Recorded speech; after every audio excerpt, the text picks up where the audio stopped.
Hello, and welcome to the 2024 Technical Review Meeting for the Land and Water Conservation category of for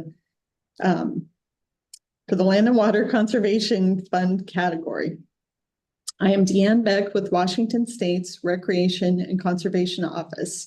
Local governments and other eligible applicants are requesting funds to acquire and develop outdoor recreation sites for public access. Today, I serve as moderator for a team of agency and citizen volunteers who will review these grant proposals and help applicants prepare for upcoming evaluations. The Recreation and Conservation Funding Board will approve the final ranked list of projects in October.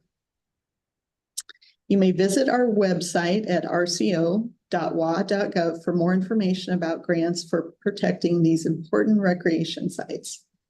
And with that, we're going to launch into our first presentation. We have Aaron Snodgrass from Buckley, Washington, who is with us today.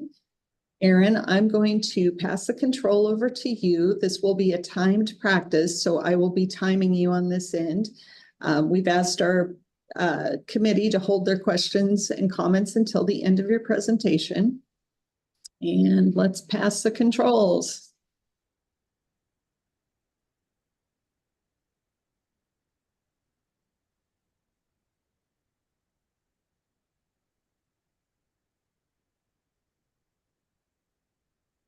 Okay, Aaron, see if you can take control. Got it? Yep, I think we're good.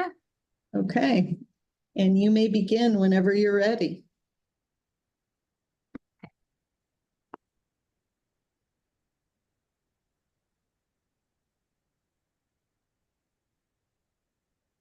Well, thank you guys for joining me today. I'm Erin with the City of Buckley, and I'm presenting today Miller Community Park.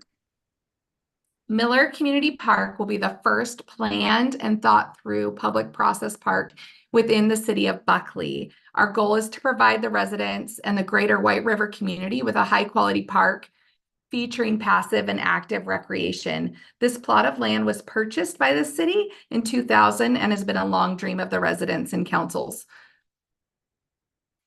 Buckley is located in the far eastern corner of Pierce County, neighboring King County and the National Park and open forest land. Our region and service area is beyond Buckley's tight city borders into the White River School District footprint that takes within the tiny towns of South Prairie, Wilkeson, up to Carbonado, touches Bonnie Lake, and then continues into Enumclaw across the county border. Buckley city limits, like I mentioned, are tight. At 2020, we were at 5,555, and our growth target right now by 2044 is 8,200, and we are on pace to exceed that. Our service area population is around 25,000. The site conditions for this project, as I mentioned, this was purchased in 2000. It is an old farmland, open field space, historically used for grazing. There are some wetlands on the property, but it is a level field. Currently, the city is putting in the street infrastructure. You can see the dirt road cut through there right now. We are already contractor on site putting that in to help maintain and make this project happen. Our local need priorities have been identified within the past couple years as we've worked through the PROS plan. In 2023, we started the process and adopted in early 24 our first full PROS plan, not just part of the comp plan, to really get into the nitty-gritty of what Buckley needs and what we has to help us with our amount of growth we've had. As you can see on the map, our parks mostly go right down the central part of town, and that dash line is Highway 410. And then the green line is the Foothills Trails. Majority of our park space is right there. We have 14.8 acres of maintained park space, another 1.76 miles of trail, and that is all considered on that main rail to trail, busy commuter type trail with a lot of bike traffic. We have one skate park, 3 very small playgrounds, mostly toddler age group or very young elementary. We have a new multi-use basketball, pickleball court with that skate park at the youth center, and 1 additional basketball court in the community. Our community gaps We're seeing really with the distance to parks from where people are living, we need more group gathering spaces, playgrounds for older youth, there's no tennis in the whole park. And then also just accessible spaces. Our parks were kind of pieced together as money came available from park impact fees. Nothing was really thought through with accessibility in mind. Looking deeper into those local need priorities, we adopted a level of standard of 2.5 acres per 1,000 residents for community parks. And currently, to meet that, we need an additional 7 acres at our current population. And as I showed that growth, you'll see the gap is only going to get longer if we don't start developing the city-owned space. This park would add 3.5 acres into our park system for our citizens. When you look at the stats of Buckley in terms of our density, you'll see that there's not a high density. And part of that is because within our city limits, there's a lot of state-owned land when I show on the map in green space. And that's not accessible public space for our citizens. That's owned by DSHS. Also on this map, our GIS is not updated, but there are currently more homes being built in those blue dots, which really are close to the maroon and gold star of Miller Park. Speaking more on the goal of having a park within a half-mile walk from everyone, we look at this map and we see the green is where our current parks and where they reach with a 0.5 walk, and where Miller Park would add. The reason this is a priority for us is our community has poor health outcomes ratings, and we want to do all we can to increase the activity throughout the community. This project scope is focused on developing these 3.52 acres into the park and preserving 0.75 into wetlands preservation. The expansive accessible playground is going to be a key feature, 2 picnic shelters, the accessible paved walking loop, which is the direct need of more trail space in our community for it not being just a busy bike path, but somewhere accessible for people to take a shorter walk, especially with higher needs. Patio for park furniture, patio with a planter, future art installation, informal and interpretive signage, partially to educate our community on the wetlands, irrigation, security lighting, fencing, and native landscaping. On this scope, you'll see that there is the tennis courts and pickleball, as well as the grass volleyball. This is actually not in this application, but it is part of the larger footprint of Miller Park. This application does not include the restrooms and these portions, as they are part of the scope for our YAF application. The design of this park, as I mentioned, was bringing in a lot of our needs, and it's been worked on for years. You see the highlighted of the wetlands information, the walking loop, the break areas needed in our with the benches, along with the playground and gathering spaces for our community. Also, you'll see the street and parking. Those are not in the scope of this work because that is being paid through the city right now and taken care of with the Public Works project. The design and accessibility aspect, we've worked a lot with the community on how this playground should come together and what will be able to be sustainable for long-term maintenance. You'll see this playground is our community input and all the ideas in one place with ADA accessibility, a lot of older youth elements, things that swing and spin, interactive solo elements for kids who don't always want to be where a lot of kids are in action, and then keeping with the Buckley theme of trees and nature and proximity, so something's not bright and neon behind someone's house. I'm going to speak one more time to the accessible walking loop. One of the reasons that was prioritized in this plan is due to our outreach with our neighboring senior housing and our senior commission. And the loop provides the paved loop right there around the park that's easy to measure how far they're walking for their health. And you can see how close we are with this park to that housing area. The 2 picnic shelters were also something that they wanted so that there was a place for group gatherings in our community. We currently have no picnic shelters available for rental, more than just 1 picnic table. The project budget was put together with our city engineer and then also Great Western Recreation. The street and parking that will help facilitate this is being funded right now. We have already been through SEPA on this project, done our wetland studies. We are getting prepared to go out to bid as soon as contracts and funding have been finalized through grant processes in the summer of 2025, third quarter break ground, and then open and enjoy the fall of 2026. Our project engagement has been going on for years, and I will be very honest, this is a dream the city has had, and a lot of engagement happened, but the dollars were never there. We are in a position now, due to our growth, to have a lot of the matching funds available to be able to build this park. Previous work has been done in 13, 16, and 19 with community surveys, but our real focus in on what that design should be and finalizing it has been within the last 9 months and last 12 months, including meetings with city council, commissions, a broad spectrum of every organization that will listen to me talk. almost 24 and a half of our survey results through the pros plan said an updated playground was the second most priority for facility development. And that came second to a spray park. So being that the facility survey was done in August, we thought that was a pretty high priority in the heat that people were still publicizing saying they want a higher quality playground, which is why that became the focus of the budget. Our community partnerships, we have started a group called Friends to Buckley, or FTB. We have already a wide range of partners, and we are working into MOU agreements with our project benefactors right now. And there will be more updated in our application in terms of what those exact dollar amounts are.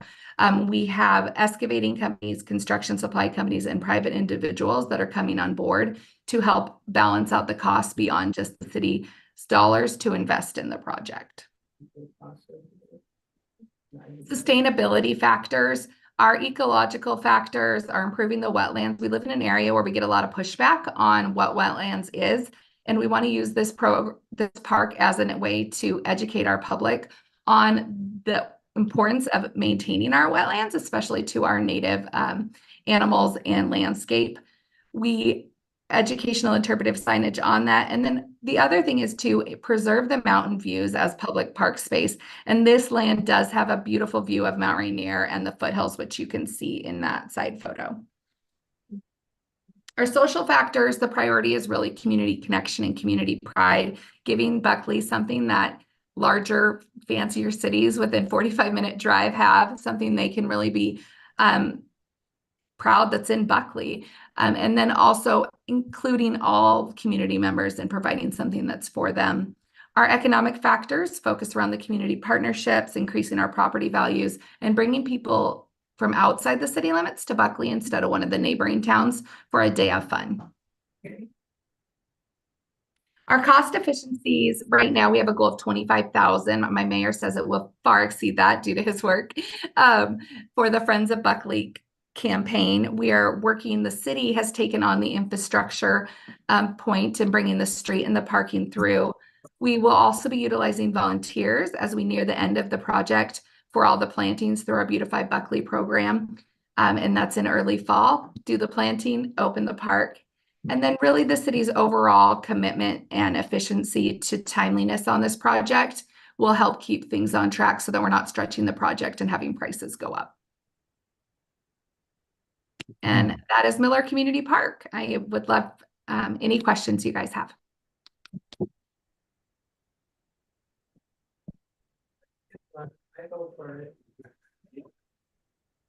Yeah.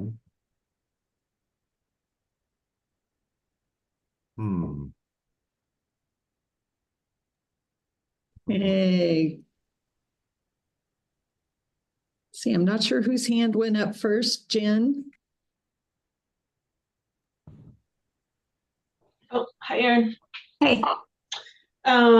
Great presentation. I have a couple of items for feedback. If you go to the sort of that first map, I didn't catch the slide number. Maybe go 2 or 3.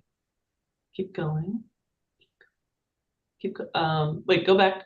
Sorry. Okay, so my first bit of feedback is just remember that the intro is not scored. So when you're talking about like growth, you may focus on that a little bit more in the need section. Okay. And then go forward. Yes, this one, oh, sorry, go back 7. This one, it would be helpful. You had mentioned the map and what the dotted line was. And then the green line, but I've already forgotten. So if you could Okay. label those nice and clearly. And then just in general, the slides are text heavy. So if Yeah. there's any way to like tell the picture, I think a perfect example of kind of the balance is slide 20. You don't need to go there right now because I have a couple more, Deanne, but I think slide 20 is a great combination of like text and a photo and having that be balanced. I feel like early on you had sustainability. Maybe go back one. It was listed here in one of the first slides, whereas, and I didn't catch the page number, but it was early on in the presentation, and I'm not sure if that's the right spot to have it. Could be Okay. when you talk about sustainability. Mhm. And then slide 16.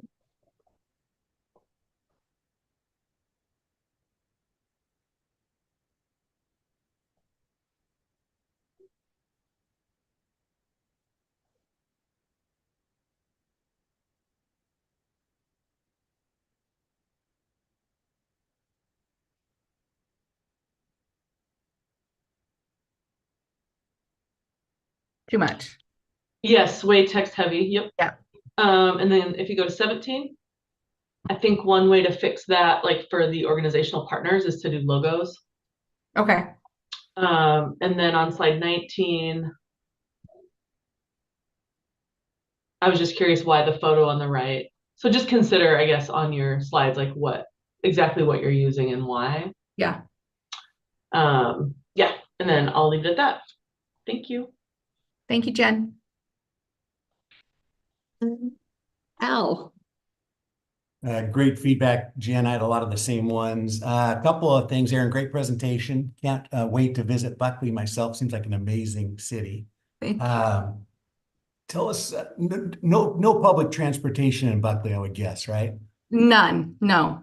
How about potential access to the main trail through town to the new park location? Is there any ability to do so? And if so, you might want to call that out at some point, maybe in the Yes, design. it is in our plan right now.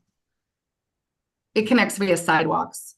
Love It it. will. Well, if you can kind of show that connection and maybe how we have Okay. an alternative mode of transportation for kids to get to this location, I think that'd be a great concept. And then Okay. again, just a comment that I love the FTB. What a great concept. I love it when you bring in partners like that and put a catchy title on it. So pretty cool stuff. Good presentation. A good way to start out this process for us. Thank you. Thank you, Al. Okay, and just being mindful of time, we're almost at 10:30, so we'll wrap up with Mo and Kevin. And of course, if you didn't get a chance to ask your question or give your comment, definitely add that to the written. Yeah, so I'll try to be quick. Real quick, the road, is that within the parcel area? And I just asked because of ground disturbing activities in section 106. So you might want to just check with your grant manager at the state to make sure that you're not disturbing ground that's then going to compromise funding because of section 106. Okay. Very nice presentation though, by the way. There's a lot of ideas you have in here, which are great. One other thing on the playground. So it looks like you're doing a port in place surfacing just from the, is that correct? Yes, it's a mix, pour and play and the wood chips in other areas. And then I couldn't tell from the picture if the play elements were also very accessible or not. If so, you might want to just sort of highlight that 60 or 80% of the play area or what the elements have are accessible, things like that. And then I would just add real quick, it was hard for me to tell how many people were engaged and whether that population was representative of your service area. So you might just want to, if you can talk about that as well. Okay. And Al, did you have another question?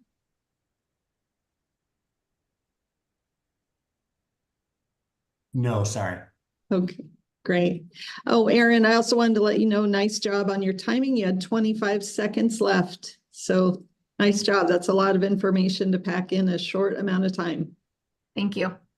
So thank you very much for being here today, and your watch for comments that'll be coming back to you with your return application, and you'll be hearing from your grants manager.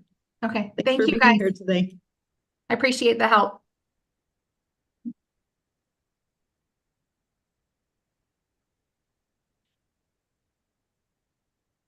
Okay, and Jill, are you presenting today? I am. Excellent. Okay, I'm going to pull up your presentation. And I'm going to pass control over to you. I'll be timing you today. And let me get this passed over while I'm talking. There we go. Okay, should be able to grab it now. All right. Okay, so we've asked our committee members to hold their questions and comments until the end. So you may begin when you're ready, and I will be timing you. 12 minutes. All right. Hi, my name is Jill Meese, and I am excited to present the Eagle Ridge Park project for you. Lake Stevens is located in Snohomish County, just east of Everett and approximately 30 miles north of Seattle, and is home to the largest lake in Snohomish County. Eagle Ridge Park is located just north of the lake that the city is named for. It's shown here in red. A brief overview, Eagle Ridge is an undeveloped park for the most part, as you can see in the picture. The community master planned this park in 2010, and it has been turned into 2 phases. The city completed phase 1 several years ago, and I'll show you that in a bit.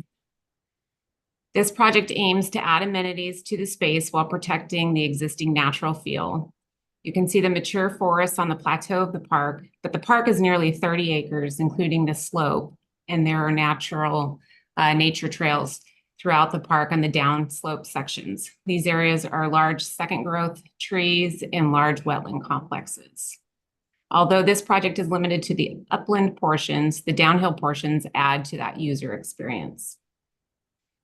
Lake Stevens' population in 2000 was approximately 6,300 people, and today our population is approximately 41,000. So we're experiencing a lot of growth. This park is the only community level park operated by the city of Lake Stevens. Community level parks have a 2.5-mile service area, and this project is our #1 site development priority in our comprehensive plan.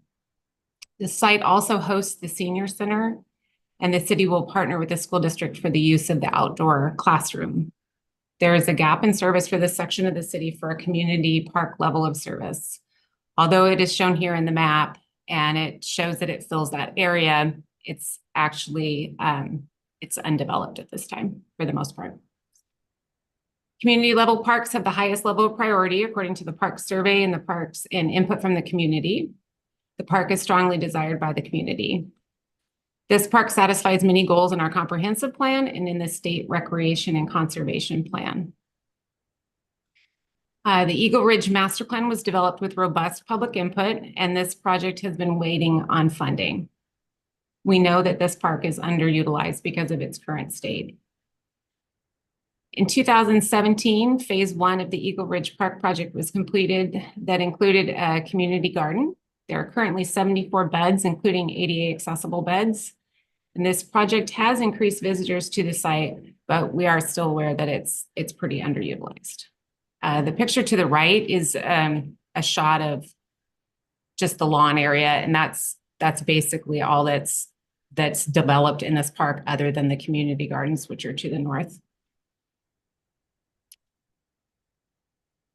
This funding will be used to complete the park master plan and provide an amphitheater, outdoor classroom, looped walking trail, playground, picnic shelter, landscaping, restrooms, and parking, and including bus parking that complements the outdoor classroom. The amphitheater and outdoor classroom will host theater in the park and host the Lake Stevens School District. The looped walking trail will provide social connections for seniors that are already visiting the site for the senior center. The playground will maintain the natural aesthetic and will provide an accessible play space with rubber tile surfacing. A picnic shelter is included, and the size of the barbecues and the size of the picnic shelter were brought about by public input. You can see kind of the site development plan on the right and the position of it as it relates to the communities or to the senior center. The restrooms are flushing restrooms that will be an upgrade to the portable toilet that is currently on site. The landscaping focuses on native species, and again, that focus on protection and retention of the mature trees. The project design, or to begin project design, staff has 30% designs complete at this time. This is an overview of the project on the image to the left, and on, oh, that one's not in there. So I see an edit that I need to make. So on the image to the left, the community gardens are at the top of the property. They're grayed out because they're already existing. And then the senior center is grayed out to the south, to the bottom of the site. And that parking that's existing serves the community center. In the front, you'll see along the frontage, there is a multi-use path as part of those frontage improvements. The playground will close the gap in service for the service area and will satisfy the community priority placed on playgrounds. This design supports the vision of the master plan by being sustainability focused and providing a natural landscape. This is the conceptual plan from the master plan development. You can see the amphitheater was brought forward in 2009 and is still supported today. The restrooms were will be brought up to the city standard for community parks by providing hand washing and flushing toilets. The budget was developed using engineer's estimate, and of note, the cultural resources and critical area studies have been completed for this project. As previously noted, our project engagement began in 2009 and it continued through last year, and is even continuing into the future because next week we'll be presenting this at the school district family night, where we get to talk to kids about what types of playground amenities and design is preferred. The ways that the city solicits for public input and has on this project is open houses, social media, surveys, public park board meetings, and school district events. The last open house we hosted in 2023 had a large attendance and staff gathered a lot of great comments. Because this project started in the master plan in 2009, we thought it was appropriate to bring it back to the public to get recent or more relevant feedback in this as it got closer to construction, because we realized there was such a gap in between when the project engagement started. Let's see. For the project engagement, the community input has influenced the design of the project. The amphitheater, like I had mentioned previously, was brought forward in 2009 and still supported today. We got more comments as relates to the barbecue and the picnic shelter from the senior center. They attended our open house. So we increased the size of that and added barbecues. We increased the lighting. The interpretive signing was noted from the public. As people say now, they enter the park or they pull up to the park, but they really can't tell if it's a park because just the community gardens have been constructed.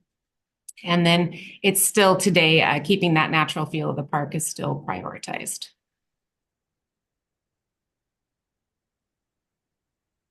For project engagement, the city has letters of support from several organizations and individuals and a pledge from the Rotary for a monetary donation. The amount hasn't been set for this yet. They've just pledged that they would. Organizations include the Chamber of Commerce, Kiwanis, Sherwood Community Services, and they advocate for disability initiatives, the Boys and Girls Club, and electeds. These letters are also provided in PRISM. This project is a great example of sustainability. The stormwater detention is low impact design. The natural materials in the playground are low maintenance, and low irrigation is needed for the native landscaping. And there was a lot of thought put into this project to really maintain low impact design. Additional sustainability focused on ecological value, and it's also evident through that retention and protection of those mature trees. We designed the park around the trees in some instances. And then the social sustainability is derived also from the community education element with the outdoor classroom that will double as the amphitheater. And also access to arts and cultural connections with free theater in the park, and then also the ability to attract other future performances and additional acts for the amphitheater. This park will also allow more access to parks and recreation for our aging population. The senior center, as I've noted, is on site, circled in this photo here, but there's also a retirement community planned just north of this development, about a block away.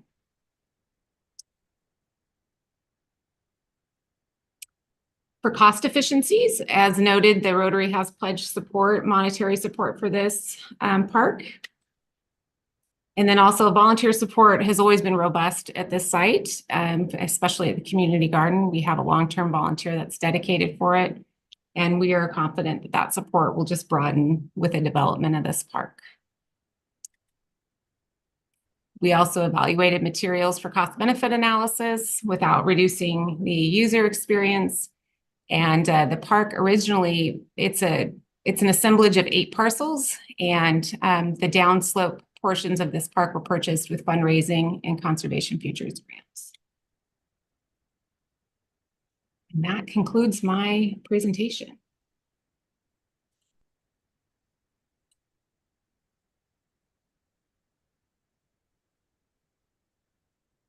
I would love to hear your feedback.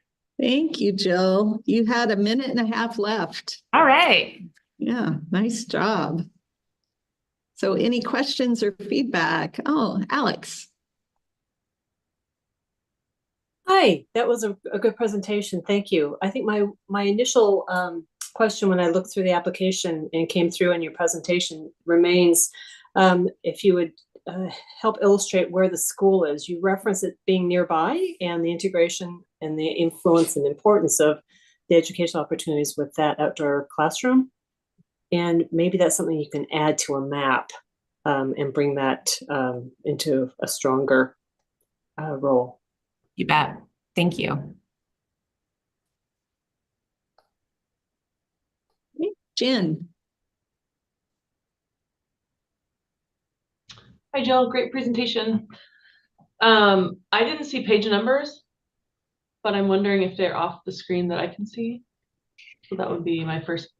We had a swap out at the last minute, and I don't know that the new one got in here, but it's a great point. And I thought of it after I submitted the first iteration of it. So thanks. Yeah, and then I would use more photos and try to do like more bullet points for the text heavy, like the paragraphs that are on the screen.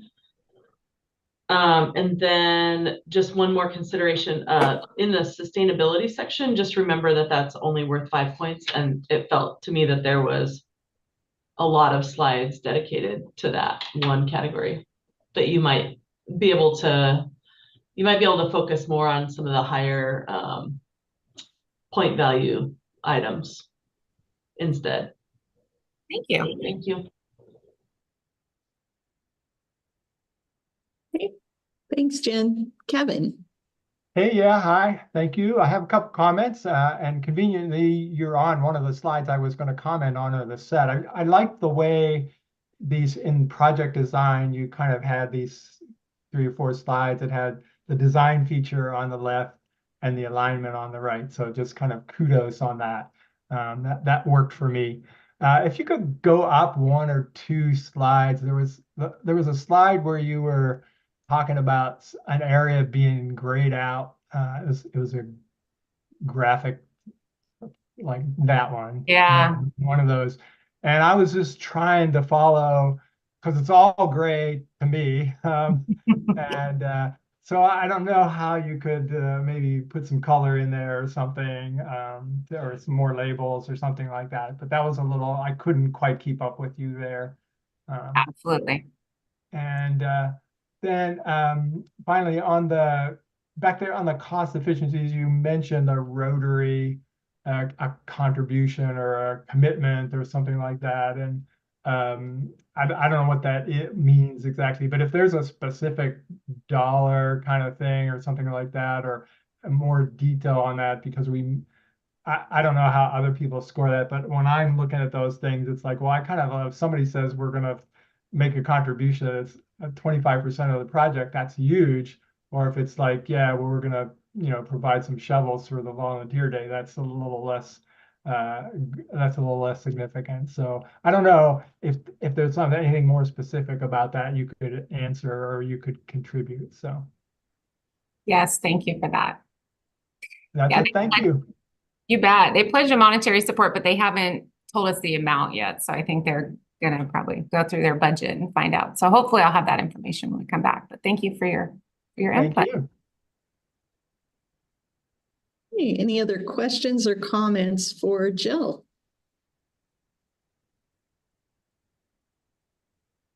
Okay, hearing nothing else, Jill, so the committee will wrap up their written comments. Your grants manager is also working on their comments, and you'll be seeing your application returned with some guidance for revising your presentation. So thanks. Thank you so much. Have a great day. Oh, wait, so It looks sorry, like- Mo. I'm yeah. sorry, I didn't see you until right now. You had That's all right. I just something had, for Jill? yeah, I have two quick comments. One, Okay. there was this picture of a water body, which I found confusing throughout the presentation. I would just remove that because unless there's a water body part of the park, I didn't understand why that was there, the kind of diagonal thing that I'm talking about. And then it was, yeah, I'm sure it's some fantastic water body in your area, but if it's not part of the project, I would just remove it. And it was hard for me to see early on what the project was. So I think if you have some great graphics, if you have a nice schematic of the whole project that's easy for us to understand, that would help me as an evaluator understand what the scope of the project is. So Great. Thank you. You're welcome. Thank you. Thanks, Mo. Okay, well, thanks again, Jill. Thanks. Have a great day. You too. So our next presentation is Cloney Park, City of Longview. So Jen, that must be you and Alyssa. Yeah, we are here. Awesome. I'm going to open up your project and then we'll get control passed to you. I just want to move this. So you can see. Okay, so I'm going to pass the remote. Make sure it works here. All right, we got it, I believe. Let's go. Okay, I think I've passed it over. I've lost. Oh, Yep, there it that's is. you. Yep, perfect. All right. Okay, so this will be a timed practice. I'm going to time you. And you may begin when you're ready, but we've asked the committee to hold their questions and comments until the end, so you get that value of the timed presentation. And you may begin when you're ready. 12 minutes. Go ahead, go. Jennifer Willis, Director of Parks and Recreation for the City of Longview. And I'm Elisa Mano. I am the grant coordinator for these projects. And we're going to talk about Cloney Inclusive Playground. So we are located in the southwest corner of Washington in the bottom of Cowlitz County, just to orient you. And this is the city limits of Longview. So you'll see by the pin that we are down towards the bottom there, and they're surrounded by really dense residential neighborhoods. This is our current location of Cloney Park. We've got cracked and broken pathways, really poor condition play equipment, and an aging picnic shelter, and not much else. And so the goal of this project is to be all inclusive. So it's for anybody, it's for everybody. It'll be a nature-based park, which we bring in our local history from our Cowlitz tribe, our 100-year Centennial Committee, and then our deep history in the timber industry. Recreational opportunities are going to be playing, imagining, exploring, being able to touch that natural element in a urban environment. So project need is super important. I'd like to highlight that we are in the middle there at Cloney Park in Longview, and that someone from Longview would not be able to get to another inclusive park or fully inclusive playground without driving at least 40 miles either north or south. So not only do we have no fully inclusive playgrounds in our park system, there are not any in Cowlitz County at all.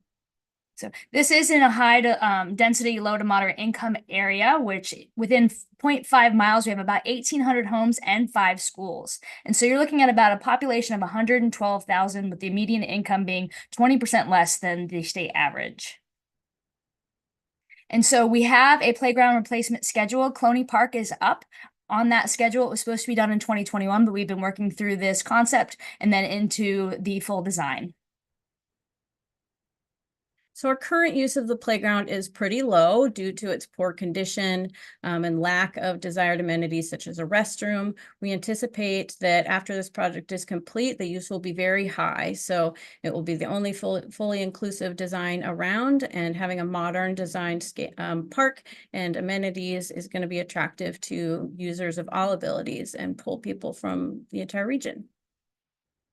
And so how does this project need align with our vision as a whole for Parks and Recreation? It meets our comprehensive plan. So when we reached out and did all of our surveys, this was something that had been a big need in our community. And so we've been focusing on planning in areas that are underserved and marginalized or that lack recreation services. This is an opportunity to conserve that open space for the future. And it's time to us to invest in that. It's a 30-year rotation on our playgrounds. And we've been including Cloney as a whole in the review of the updates to this park, and it meets our mission, which is to be the leader of healthy living in our local area. So let's talk a bit about our scope here. This is the current overview of Cloney Park. Most of it is open grassy area. There's a 1/4-mile walking loop around. Under that grove of trees is a small old picnic shelter, and there are 2 spaces that are play sets.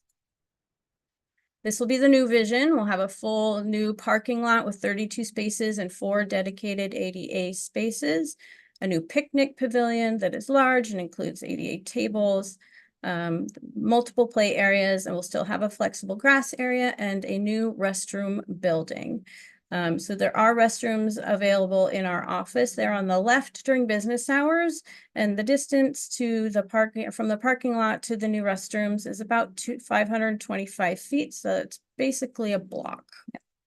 And the reason we're looking at placing that new restroom in here is we are looking at reimagining the entire park. And so 28th Avenue in the middle of the map there is being closed to vehicular traffic. And so this is going to be a long contiguous park having a skate park and a BMX pump track. So this would be a wheeled accessible area for all. This is the first phase of that.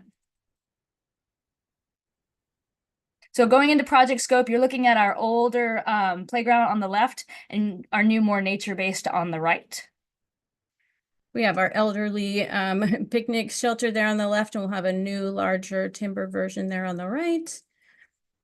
And as well, we will change up our landscaping from the basic landscaping we have all over our park system to more nature-based with native plantings and Cowlitz tribe plantings as well. And we'll add a full user restroom and additional parking spots. And so looking at the project, we'll kind of work from left to right, from the parking lot all the way to our festival street. And we're going to go through what the elements of that project are going to look like. So you're going to walk in, you're going to see a welcome mat. We're going to have a welcome map. We're going to have a land acknowledgement, and we have an inclusive world art piece that was donated in 2019 that's been waiting to find its home at Cloney Park. We'll have a large shelter area with ADA picnic tables, and we're going to have a hammock grove where you can come over to our office and grab a hammock and come have a nice afternoon. Discovery Forest is a more quiet, imaginative play area with a tree cookie pathway, timber playhouse, and a stump tea party. And then our sandbar section will have an accessible Cowlitz Tribe canoe replica where someone in a wheelchair could actually wheel up into it. That is just a concept, but it will be accessible. Water trough and pump and sand and water area with caregiver seating. We will have also a caregiver slide, so 2 people can go down the slide with an accessible ramp at the top and a hill. In addition, there will be log step climbers, timber scrambles, and a boulder trail up that hill with a bear cave.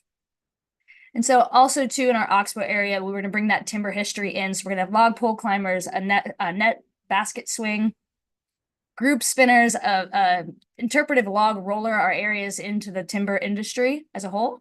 And then ADA bucket swings and a solar spinner for a retreat for those who need to have a quiet moment.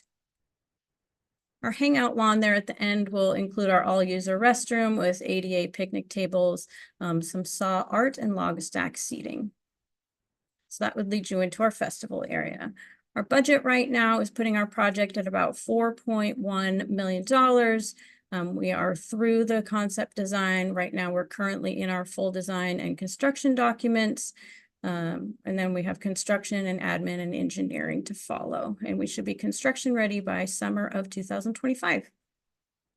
And so with that, what is our project engagement? We've been reaching out to the community. We've done our surveys. We had our comp plan that we just adopted last year. We've done direct mailers to the park neighbors, and we've presented at local organizations such as Rotaries and Lions Clubs. Inclusive opportunities, we've collaborated with our ADA advisory committee. We've inputted from local disabled users and families, and then we've received feedback as well from other inclusive projects around our local area. And then we've had an opportunity to re-engage our local tribe in this project. And so working with them to give collaborative opportunities for land acknowledgements, plantings, bringing in their local language and helping showcase their history. So we started with a concept drawing you'll see here, and it has shifted significantly along the way. So we've changed the project site layout entirely due to community input. We've added additional sensory elements, accessible access points to the park, and then we've increased the tribal history and culture and language elements throughout. And we have turned it into this. Yeah, so we're at 30% now, and then we're working into full construction design. So we have lots of community partnerships that have been very important. Our Centennial Committee has pledged financial support, Weyerhaeuser as well, and the Cowlitz Indian Tribe financial and project design, as well as our local foundation, our 501c3 has been involved in the project. And so how are we sustainable? This is going to provide opportunities for everyone and anyone to play together. And I think that's where we're shifting that inclusive opportunity for all. We're going to honor our ancestral tribal lands and history by providing that connection through the storytelling and the education. We're going to foster connections with the areas that have the social opportunities. We're going to be planting at least 100 trees and native plantings. We're going to be, like we said, talking about preserving that green space. And then it is located on a major bus route. We're putting in new bike lanes, and it's walking distance from nearly 1,900 homes. And additionally, we're going to minimize stormwater impact through the natural landscaping and bioretention areas. Instead of a large structure that would have to be all replaced at once, we do have individual play areas and elements that can be replaced as needed to maximize the lifespan. It increases the nearby home values and tax base and will attract new residents to Longview. We do support our local and renewable resources with the use of natural materials. It increases our tree canopy and improves seasonal usability as well, especially for vulnerable populations. And it's designed with future use and subsequent projects in mind, optimizing longevity. So cost efficiencies, we have secured $50,000 from Warehouse and $50,000 from West Rock. Those are both timber industry companies in our area. 40,000 plus from our Centennial Committee. We have $90,000 from our City Playground Replacement Fund, and then $25,000 and $100,000 from city equipment use and staff labor. Additionally, we are also applying for the WWRP grant as well. So we have potential donors and supporters that we don't have commitments from yet. So the Cowlitz Indian Tribe financially, the Longview Parks and Recreation Foundation will support with financial and volunteer labor, our local service organizations, financial and volunteer labor as well, and additional local industry. And so And that is the Cloney Park project, and we would welcome any feedback or any questions you might have for us.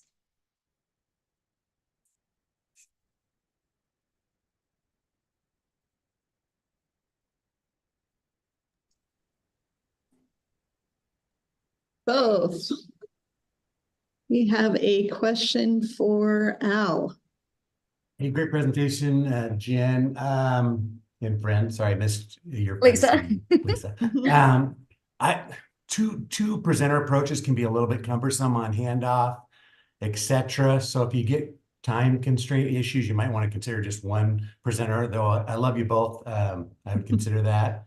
And I think in general, you had some duplicate photos that just kept jumping out to me. If you can get more variety in the photos, I think it's more pleasing to the eyes and easier for us to track. But overall, great presentation. Thanks. Thanks, Al. Oh, and about time-wise, you ended up with 40 seconds left on the clock. So nice job on that. And Alex. Yeah, thanks. And I also like the energy you brought to your presentation. My one comment came up fairly early. When I read the application, you really focus on inclusivity, and you mention and illustrate disabled and caregivers, but I didn't actually see that visually very much reinforced, very much focused on really small children. And when you're talking about sort of, the full spectrum of needs and users that you want to include, I think your graphics could do better at illustrating that, and maybe even your verbal presentation. Thanks, Alex. Jen.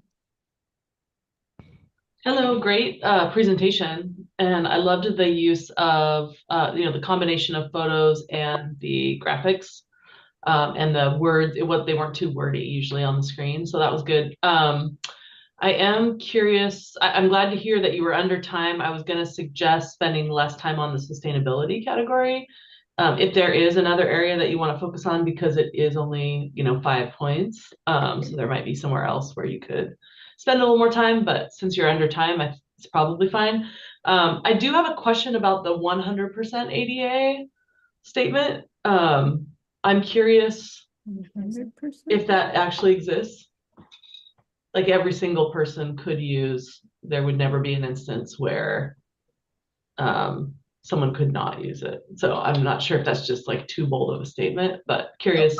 So that maybe was just look into that just a little bit. Yeah, my follow-up was, is that something that we had said? Yeah, so it was early in the presentation. I'm trying to remember which slide number where you're talking about where the other 100% ADA parks were located. Okay, fully. So yeah. So Fully, make sure we say did you say did you say fully? yes. So Oh, okay. I thought I heard 100%, and so I don't that we would endeavor for 100%, but yeah, right. Okay, so yes, perfect. we will make sure that that's not stated. Okay, sounds good. And Awesome. we're going to endeavor to do our best to have it fully inclusive as a whole. Yeah, 100% is difficult. Yeah. Cool. Thank you. Nice. Thanks, Jen. Dan.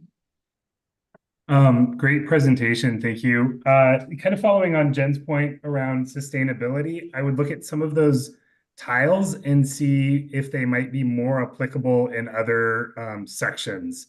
Whether that was the one I flagged was bus routes and bike routes, maybe that fits better somewhere other than sustainability, just because you do have a lot there. It's very good, but I'd look at where it could be stronger in another part of the presentation.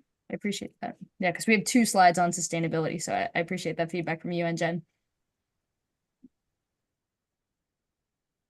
Thank you. Any other comments or questions? Alex. Oh, you're still muted. Dan just mentioned transit and buses, and that's one thing that certainly came to my mind as you brought it up.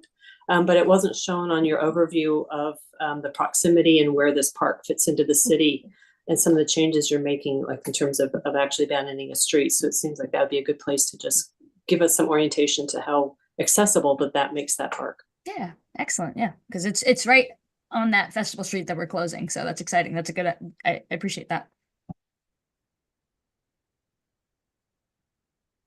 Hey, anything else?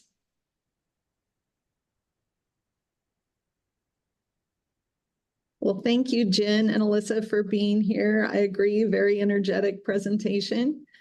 So we'll be wrapping up comments with the committee, and your grants manager will be in touch and returning your application for edits. Yeah. Thank you all for volunteering to be involved in this. We appreciate it. Appreciate it.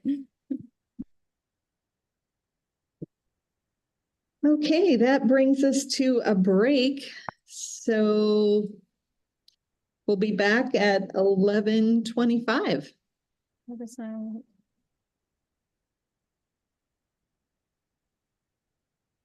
Oh my gosh. No, the bottom.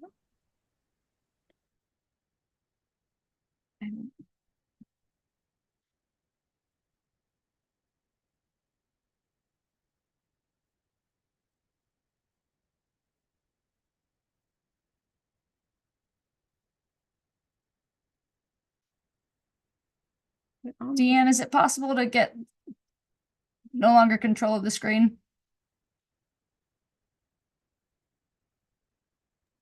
I have it back.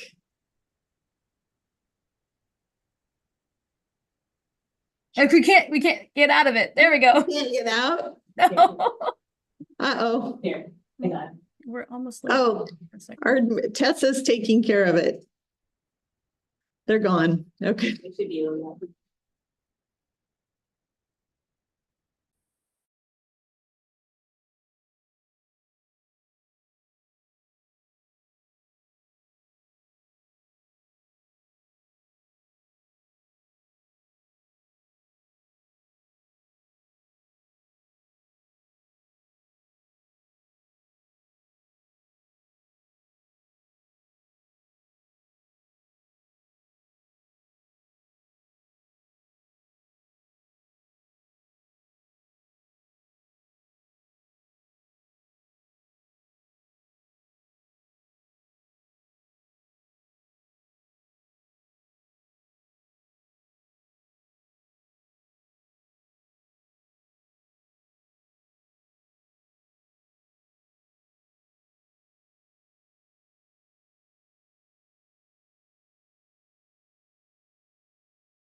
Hi, Sarah. Hello, how are you?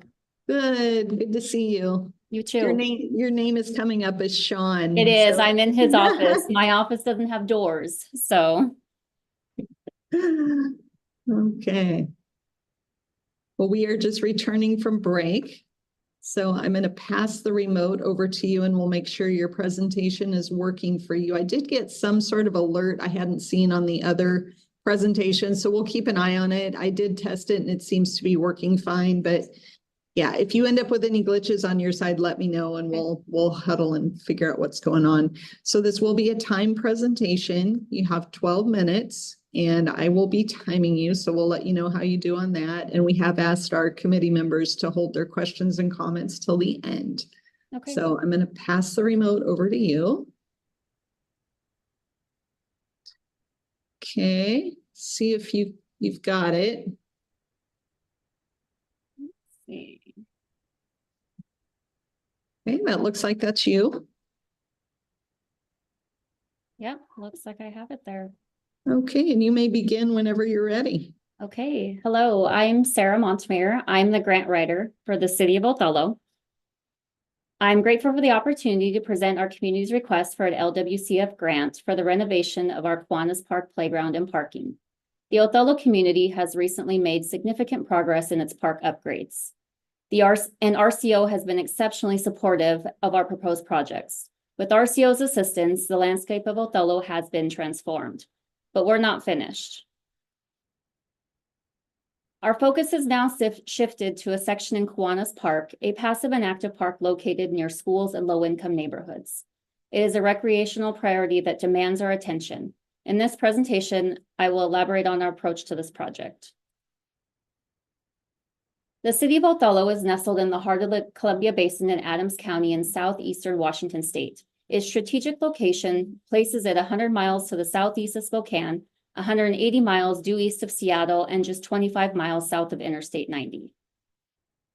Othello has only 3 active parks to serve its community residents of 9,005, but only Lions Park and Kiwanis Park have playground structures. Kiwanis Park, located at the southern end of Othello, offers essential green space for residents of nearby low-income housing units.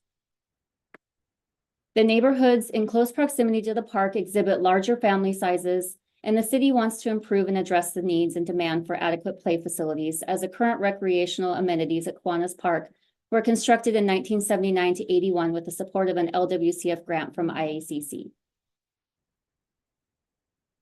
Othello's children aged 0 to 14 constitute 33% of the population, with a significant portion being underserved and disadvantaged, as 27% of them live in poverty. Additionally, 75% of students qualify for free or reduced lunch, and 14% of students in Othello schools are enrolled in special education program. It is imperative to recognize that the new playground will effectively cater to the needs for safe and youth-centric activities for all abilities in the underserved Othello community. Kiwanis Park, owing to its strategic location, is perfectly poised to serve these low-income neighborhoods. Therefore, it's incumbent upon us to address the existing need and demand, as the children of Othello rely on our collective efforts. The current playground has limited usability due to safety accessibility issues caused by uneven gravel and ground surface, as well as surrounding concrete curbing. Additionally, the parking lot is uneven and cracked due to tree roots. The playground in this park is located in an isolated area, which unfortunately has led to high levels of gang activity and vandalism. As a result, many families are hesitant to bring their children here. The current equipment is damaged in several areas and does not meet current safety and accessibility standards. The current playground infrastructure presents challenges related to safety and accessibility, as it does not align with current inclusive standards and does not cater to the needs of all children. Recognizing these concerns, we have proactively employed risk management measures to ensure the design and installation and maintenance of the new playground prioritizes safety and inclusivity for all children. The renovation project for Kiwanis Park is aligned with various aspects of Othello's 2022 Park Element Comprehensive Plan. The goals of this plan are to upgrade the park in 2026 and to include at least 25% inclusive features, including sensory and music features, as well as provide recreational opportunities for people of all ages and groups and abilities. The project aligns with all 4 priorities in Outdoor Action Compass and RCO's Recreation and Conservation Plan. It involves the redesigning of a playground in an underserved community while also preserving the park's natural element and encouraging healthy and inclusive activities for all. Kiwanis Park, under city ownership since 1953, is in need of this playground renovation.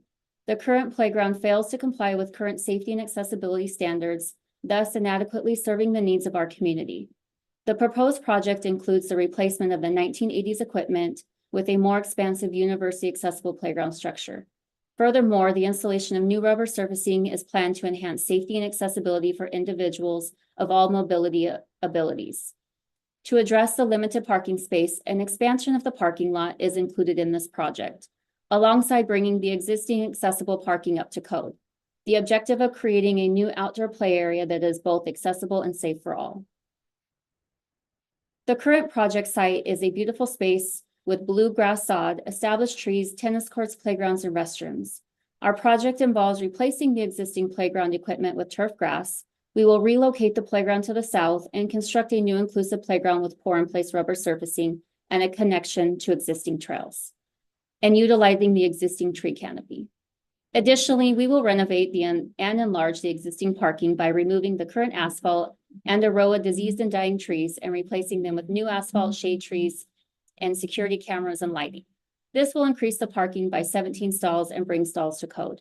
This transformation will create a new outdoor play area that is accessible, safe, and inclusive, aiming to foster a community that values and promotes healthy living and outdoor activities for all. Kiwanis Park stands as a perfect canvas for our project, encompassing 15.2 acres and surrounded by majestic trees and lush bluegrass sod, and it provides an idyllic setting.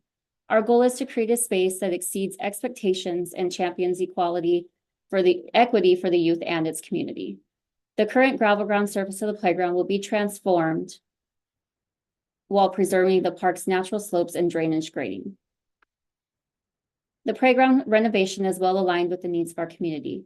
It is located in a low-income neighborhood and is designed to be all-inclusive, catering to the needs of the youth in the area. Starting from the entrance, the play path is lined with music, games, and fun for children of all abilities. This is especially important for the youth, as 14% of them are enrolled in special education at the Othello School District. The inclusive science and sound playground features inclusive play pods connected to a central climbing tower. The pods are accessible by ramps and bridges and offer multiple play activities that are suitable for those with mobility devices. The cable links provide exciting connections to the hub tower, and topping it all off, it is covered with a paragon shade that makes a dramatic and dynamic play destination that is truly out of this world. The project aims to design nearly half of the playground to accommodate mobility devices, ensuring that children and adults of all abilities can enjoy this space. The parking lot renovation will include accessibility standards and add more parking to increase accessibility to the park and playground. The project entails a total budget of $1.2 million. We are seeking $600,000 from LWCF with a match of $480,000 from WWRP and have allocated $120,000 as a local match. The cost estimate was prepared using the accuracy of design survey and includes taxes, contingencies, and escalation. In past projects, 100% of RCO funded projects prepared by our in-house engineer have been conducted within the grant funding request. According to the ACS survey, the demographic profile of Othello clearly indicates that the median household income is significantly lower than the state average. The city's population consists of 80% people of color, and although the disability rate is slightly below the state average, it remains notably high. And it is worth noting again that 14% of school-aged children are enrolled in some form of special education at the Othello School District. Here are the results of a Survey Monkey poll conducted in both English and Spanish in March and April of 2024. It was aimed to gather the community's feedback regarding the necessary facilities in Othello's existing parks. It was determined that 43% of the community identified Kiwanis Park Playground as a priority for renovation. While 4 other projects were ranked higher in the poll, limitations and property space dictate that the farmers market and indoor facilities will need to be addressed at a later time. Although the swimming pool was not initially a top priority, safety concerns arose in mid-April, leading to the indefinite closure of the city's sole pool. Regrettably, there was insufficient time to submit an application addressing this matter in the current RCO funding cycle. However, the city aims to address these concerns in the future funding opportunities once a solution that aligns with safety concerns and community needs is identified. The pictures above are of an Instagram poll in April 2024 to gauge community interest and needs. Over 90% of respondents indicated that Kiwanis Park requires a new playground and increased parking for better accessibility. This poll was undertaken to obtain precise feedback on issues regarding the current playground. Many respondents expressed concern about the playground being outdated, unsafe, inaccessible, and not easily visible. Additionally, several respondents highlighted issues with the parking lot's limited capacity and safety. This project already has 100% support from several top businesses in Othello. When constructing a playground, it's important to remember and consider various elements such as climbers, slides, picnic tables, and benches. At Kiwanis Park, efforts have been made to preserve the existing tree canopy, which helps cool the area and reduce the urban heat island effect. Additionally, the park boasts 100% on-site mitigation for stormwater. Kiwanis Park provides ecosystem services and vegetation cover, which in turn helps mitigate air pollutants, lowers surface temperatures, reduces flooding, and helps enhance community resilience to climate change. Kiwanis Park is easily accessible from all parts of the city. Over half of the town's residents are within a half-a-mile walking distance. The site furnishings and play equipment will be designed to be durable and long-lasting, made from 30% to 100% recycled materials. As a result, the project's lifespan will be extended, leading to reduced future maintenance costs. The use of green infrastructure will also help in lowering public service costs. It is estimated that 80% of labor and material costs for the project will be locally sourced. The gravel ground surface will also be replaced with recycled shredded rubber playground surfacing as featured above. The city has owned this particular park since 1953 and does not require any further land acquisition. Our current focus is on renovating existing infrastructure. Restrooms and trail support structures are in place and/or undergoing renovation currently. Furthermore, the city already retains a dedicated grounds maintenance exclusively for Kiwanis Park, hence no supplementary staffing costs are anticipated for this project. All engineering of this project will be done with in-house engineering staff. I want to thank you for this opportunity to present our project. I hope you enjoyed the pictures used in this presentation, which are all images of Othello's youth. This is the end of this presentation, and I'm anxious to hear your feedback.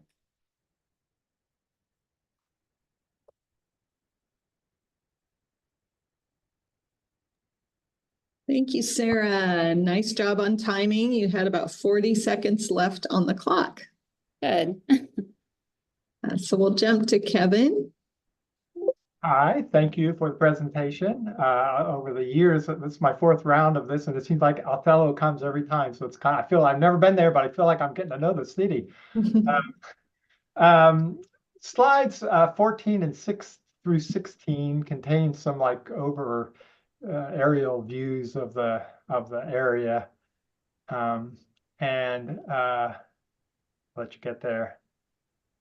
I just, and forgive me, you know, I also know that like commenters or reviewers sometimes see things differently. So like some things I like, other people might not, and some things other people, you know, so take this with a grain of salt. But I find it a little confusing that the perspective changed as you step through these slides, and I was trying to grasp that all in my mind. So I don't know if there's a way of using a single view to encompass all that or not. So again, take it with a grain of salt. I also want to comment on slide 20. I kind of felt like this slide probably really went better with project need than with engagement. So thank you. Thanks, Kevin. Alex. Thanks, Sean. I just sort of building on what Kevin said, looking to understand the project and how it fits into the community. The aerial photographs has a really large facility, and I don't know if it's north, south, east, or west because of the changing position. It made me wonder what it is. My first thought is it must be a school. is there some, if it is there some beneficial relationship? If not, then it may have just been a distraction to me. It's off to, in this image, it's off to the right. Okay, the trees in the park have it segregated. It almost makes it look like three separate things, but it's one full park. There is a school completely to the right, but there is no school directly, you know, there. I think I'm not quite understanding your question on that. Well, the relationship of a park close to schools can be a really advantageous opportunity.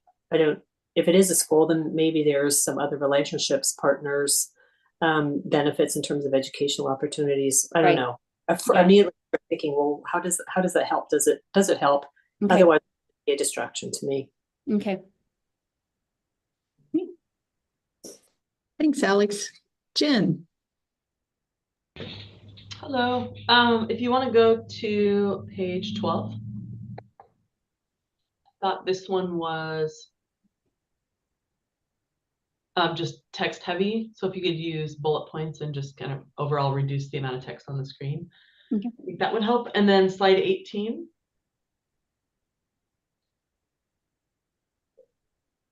I thought you might want to show the access from the parking lot to the playground. Okay. You can kind of see it, but it's faded out. So and you've got some stuff that jumps out with the color. So I would really highlight the access. Okay. And then on slide 27, I think I got towards the end that you are just showing the surfacing for this one. Showing the surfacing, yeah. Yeah. Okay. I wonder, it was a little confusing at first to see that such a different play structure than what you showed on a previous slide. So you might even just be able to shift the whole picture up and just really zoom in on that surfacing piece. Okay. Thank you. Thank you. Mo.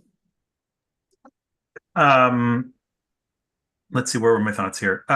One thing when you're talking about the low-income households, you know, the facilities that are out there, it'd be nice to know how far away those are, just to see, you know, is this really going to serve those households? And then the other one that kind of came up to me throughout, and it could just be because I come from Seattle, and anytime a planter sneezes, it's about $100,000 just for a tissue over here. But the budget just seemed low to me, and I just, on my Seattle sensibility, I was like, wow, doing a parking lot and a playground, I was like, anyways. So it made me think, are there other cost efficiencies that you have in your area that say we don't have, or that maybe you can elaborate on? Or are there, just in the budget, are there costs that maybe you're not including, things like that? So I was just a little surprised, but I congratulate you if you can get it done on that price. That would be amazing. Okay. Any other questions or comments for Sarah?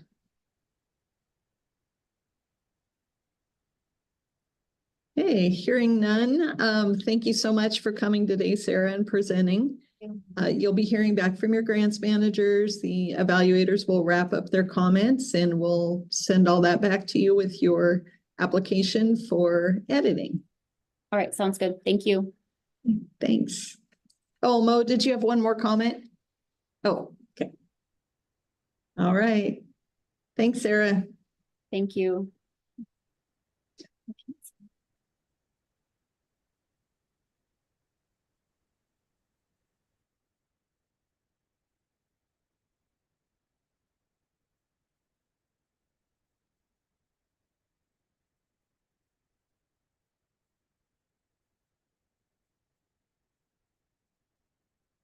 Okay, let's see. We have next. Paul, are you going to be presenting today? Yes, I am. Thanks, Dan. Good morning. Good morning. Almost afternoon. Yeah. Almost there. So I'm going to pass the control over to you. We'll test that, make sure everything's working. You should have it now.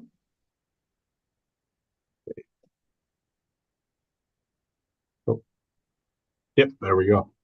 Okay, and this will be a timed practice today, so I will be timing you, and we've asked our committee members to hold their questions and comments until you're finished.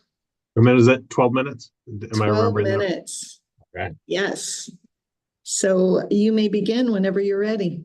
All right. Thank you very much for the opportunity to present our Yelm Highway Community Park Development Grant. My name is Paul Simmons, and I'm the Director of Olympia Parks, Arts, and Recreation. The city of Olympia is located in Thurston County at the southern tip of the Puget Sound.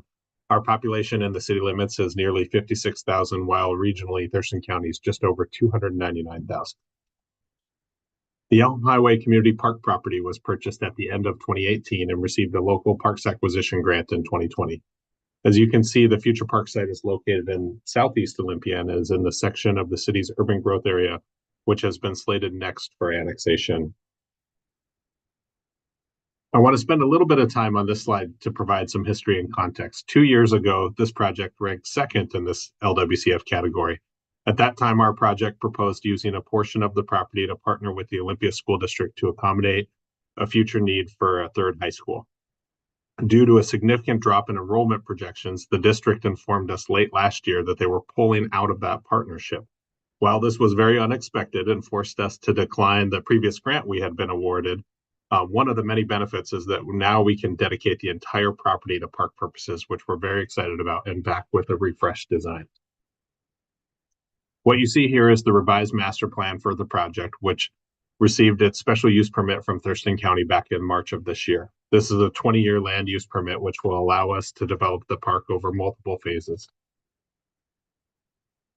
As we zero into this project specifically, we've completed 30% design on phase 1, and we're slated to start construction early in 2026.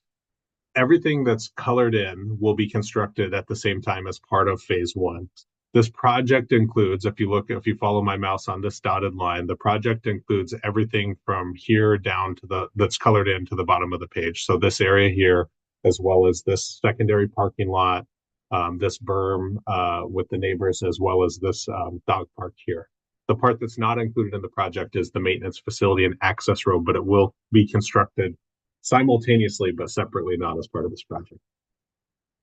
I want to talk a little bit about need. Olympia is long overdue for an athletic field community park. The last one was built over 42 years ago and doubles as a stormwater facility that makes it unavailable during certain times of the year.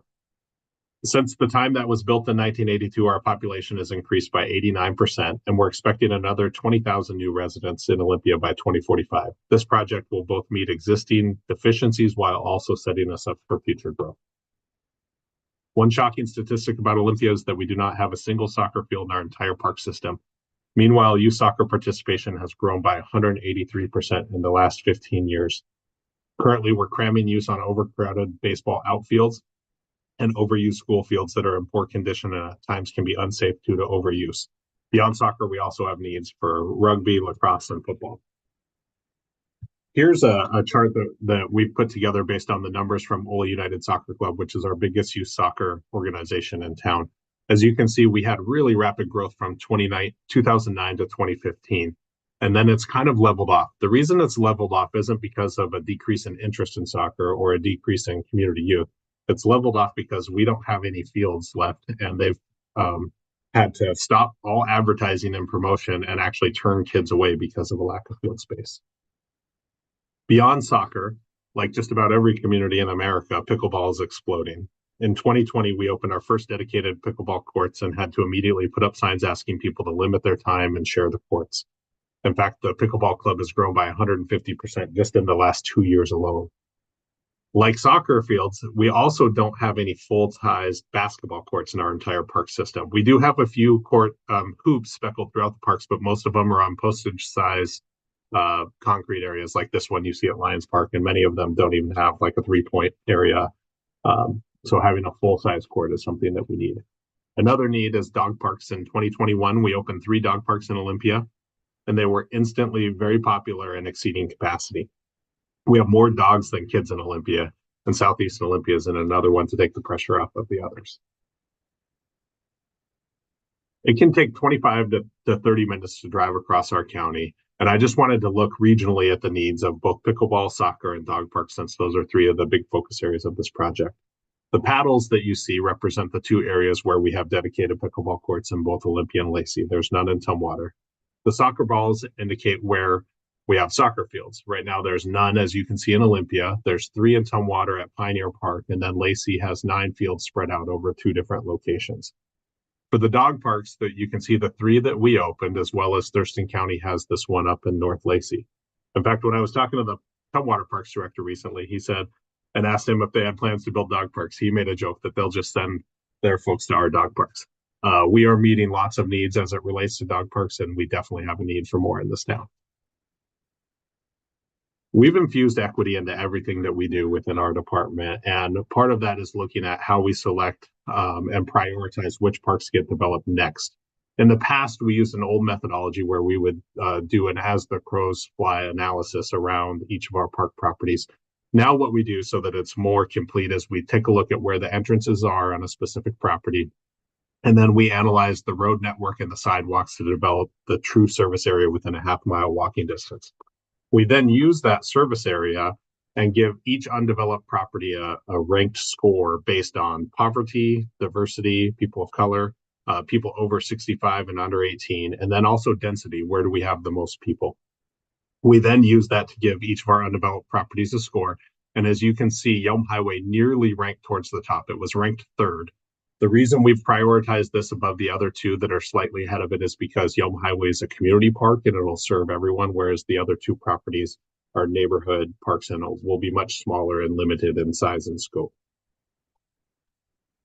We've literally been planning for decades to build soccer fields in Olympia, and the need's been called out in the last 4 Parks, Arts, and Recreation plans dating all the way back to 2002.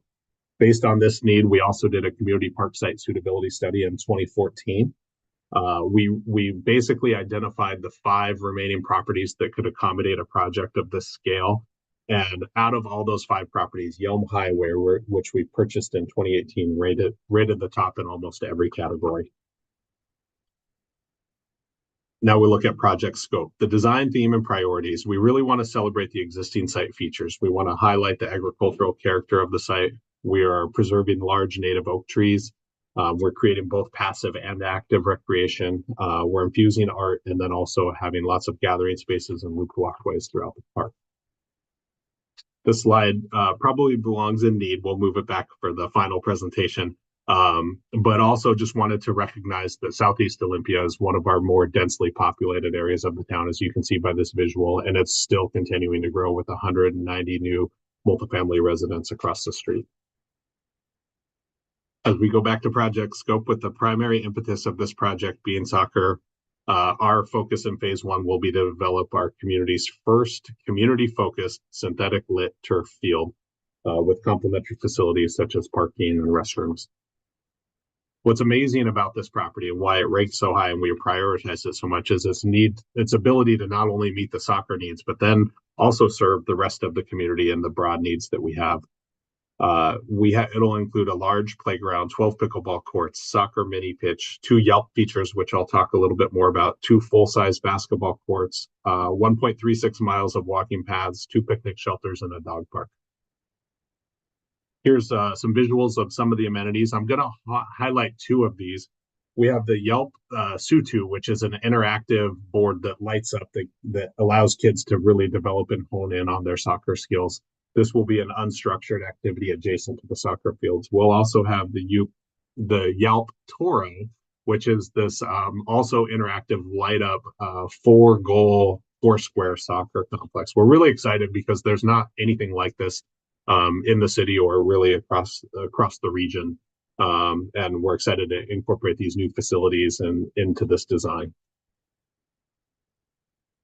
Here are some of the design renderings that show the primary soccer field, the mini pitch, the Toro, the Sutu. You can also see the walking trail in the background. The playground is there, the great lawn. Pickleball is off in the distance.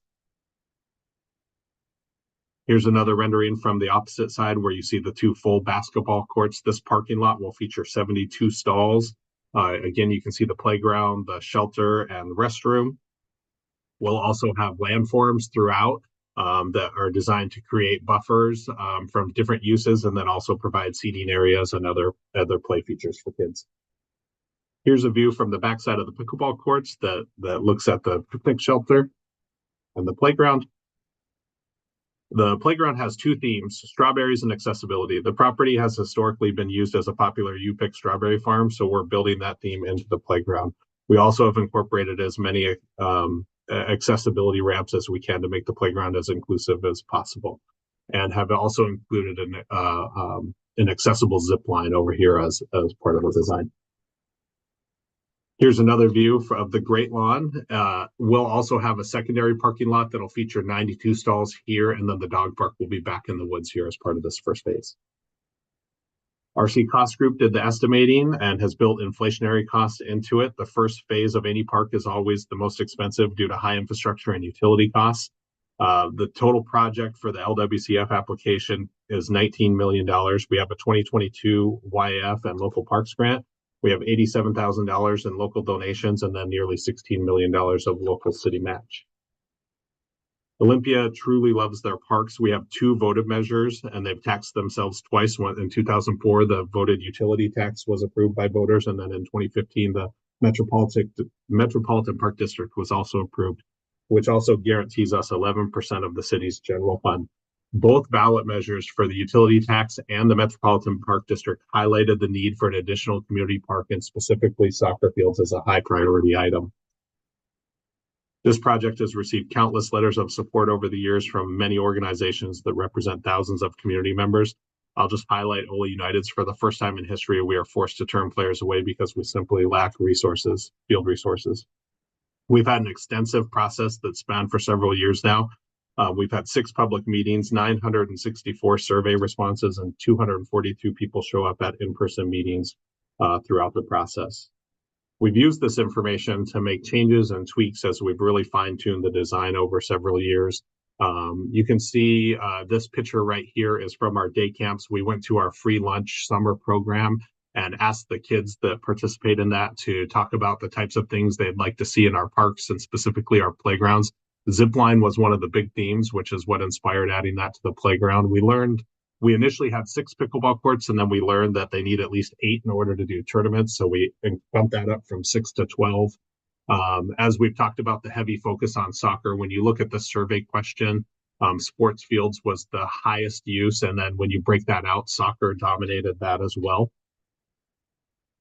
We've received lots of partnerships from the Rave Foundation, Park Foundation of Thurston County.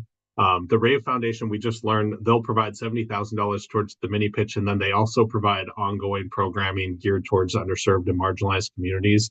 The Park Foundation not only put up money for this project, but also provides funding for ongoing scholarships for low-income families in the area. And then we received $12,000 from the local Thurston County Pickleball Club. As we look at sustainability ecologically, there's a beautiful stand of Doug firs and Gary oaks that we built the design around in order to preserve. We'll have on-site stormwater management using LED lights to save energy and electricity. We'll use native drought-resistant landscaping, and all of our park system are pesticide-free, and we're also a certified B City USA. As we look at the social factors of sustainability, I highlighted that we focus on equity and inclusion quite a bit, both with our programming, our scholarships. We're also just now starting to use new placer data to help us analyze user demographics of our parks, and we look forward to building those components into future grant applications. We chose this location in part because of its accessibility off of Yelm Highway and its proximity to mass public transportation.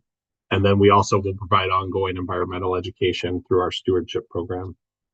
The big economic factors, we're really focusing on the synthetic turf. We have not had a lot of that reduces the need for irrigations, and it also expands access at the same time.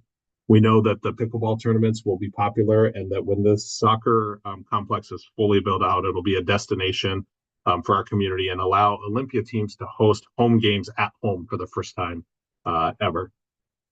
We have some cost efficiencies in that our stewardship program provides over 7,600 volunteer hours of labor, and those spread throughout our park system, but we'll be able to focus on large projects, particularly as we look at protecting and taking care of the wetland over time that's on the backside of this property.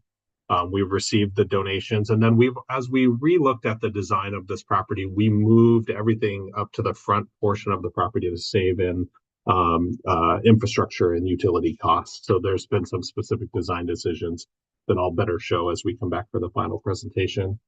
And then lastly, I just wanted to say thank you. This project has been in the works for decades, and we are closer than we've ever been. Thank you for the opportunity to present our project. Hopefully together we can turn this dream into a reality for generations to come.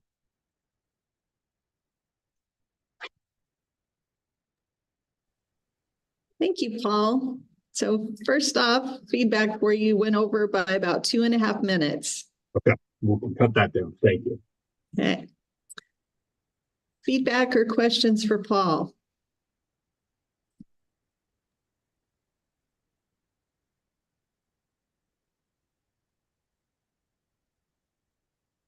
Kevin? Well, first of all, thank you. I was going to say, it's such a great presentation because you so very well followed the criteria, and there was a lot of stuff addressing it. But maybe a little bit of that was because you went over the time. I don't know. So, but if you could tighten all that up, that'd be great. But otherwise, I felt it was really helpful. I do have two little kind of nit kind of comments. One was on the 9th slide, which showed like participation or something like that.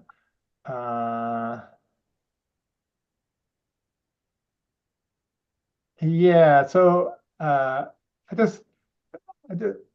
need to know what the y-axis is. I guess these are number of youth participants. Right, that was a drop during like COVID. Yeah, that was a drop during COVID. We could probably call that out. So it Oh, was no, 2020. that I got, or that I Okay. assumed I got. I just didn't know what the numbers were when you kind of Gotcha. went through it. So, but it's Okay. number of participants or youth participants or whatever. So maybe that was obvious, but to others. But I had a question about that. Then another question is like curiosity on slide 35, where you talk about a volunteer labor and you put a dollar value on that. And maybe this is just something I'm ignorant of, but 7,000 hours and $28,000 makes it sound like volunteer labor is only rated at about $4 an hour. I just would have guessed that would be a higher number there in terms of however you calculate that. So. Yeah, I will get more information about that when we come back for the final presentation, but that's a good question. And it's a number that we've used in other reports. And so we pulled that one, but thank you for the question. That's helpful. Okay. And we can send you a manual reference on that, Paul, to help link you into the right place to check for that. Okay. Thanks, Kevin. Thank you. Jen? Yeah, hi, Paul. Great presentation, awesome project. I guess mine probably goes without saying, but when you're trying to save time, my advice would be cut the intro because it's not graded. And then maybe you could cut out some with sustainability too, because it's a lower point value, and focus on other areas. And then if you want to go to, let's see, one of the slides, I guess the last one would be fine, just showing the pickleball courts and the soccer field. I'm not sure what your site constraints are. I was just curious if you are worried about soccer balls going into the pickleball courts. We're struggling with this at some of our parks with proximity and being able to book certain things at certain times. So just, and you might think about obviously your own parks and where those issues might exist. Yep, and we'll have a fence up there. We were rushing to get these renderings in time for the presentation, so there will be a barrier that'll help protect those two uses. Can I ask a follow-up question though on the intro? One of the things we're trying to the lines we're trying to dance, and I'd be curious of not just your feedback, but everyone is, there's this whole story. We were here with this project 2 years ago, and it had a school in it, and then the school pulled out, which was massive, and so we didn't want to we wanted to explain why we're back after having to basically pull out. And so trying to walk that line of being succinct, is that where you'd recommend cutting out, or is it maybe more even just in some of the kind of area location, just out of curiosity? Do you mind going back to the beginning slides?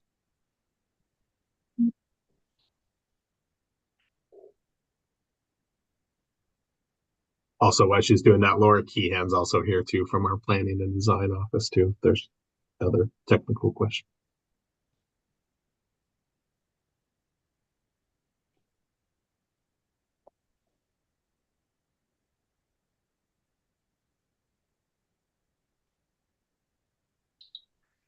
I'm not seeing. Yeah, I mean, I think it was helpful. I was just trying to remember how many intro slides there were. So it's mostly just the narrative. I did find it personally helpful for you to give a recap. Maybe just try to shorten that.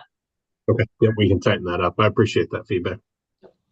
Hey, Paul, I was here 2 years ago, too, and to be honest, I didn't remember that connection. I remembered it when you said it. Oh, I remember. Oh, yeah, there was a school and all that. So I don't think it's too important to make a big deal about that. So it wouldn't affect my scoring in any sort of way. So I appreciate that. Thanks, Kevin. Al. Good presentation, Paul, as usual. I would actually keep that in, just shorten it up a little bit. I think it's a great context. And I'm not sure, did you come to LWCF last time for that grant, or was it through local parks or something? Yeah, it was painful to have to turn that back because we ranked second in LWCF in the last round. And so it was when the school pulled out and we had to kind of regroup, it was really hard. As you can imagine, these things are competitive and take a lot of work. Man. So we're back again basically with a revised project and had turned that one back so that other folks down the line could receive those funds. I love the 3D type renderings too, where you feel like you're there. That is so important in today's world to have that type of rendering. So good work on that. Great presentation. Thank you. Any other comments or feedback for Paul? Mark. Yeah, there were just a couple of times where you were using the cursor to point out what you were talking about in some of the graphics there, and it was like little tiny cursor trying to point out things, and so I was having a little trouble. I mean, you perhaps could just use PowerPoint and just put in a bigger arrow or something like that would just click on and off as you pointing out a few different items or a few different features that you want to highlight. It was just a little hard with the tininess of the cursor to figure out where you were pointing. That's helpful. Thank you.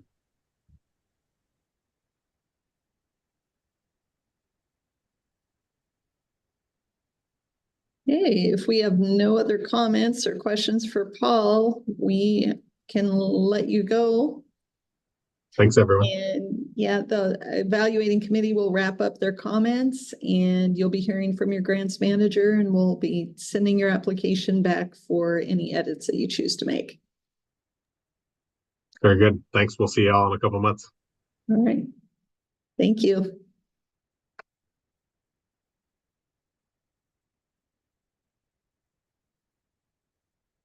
And we are at our lunch break.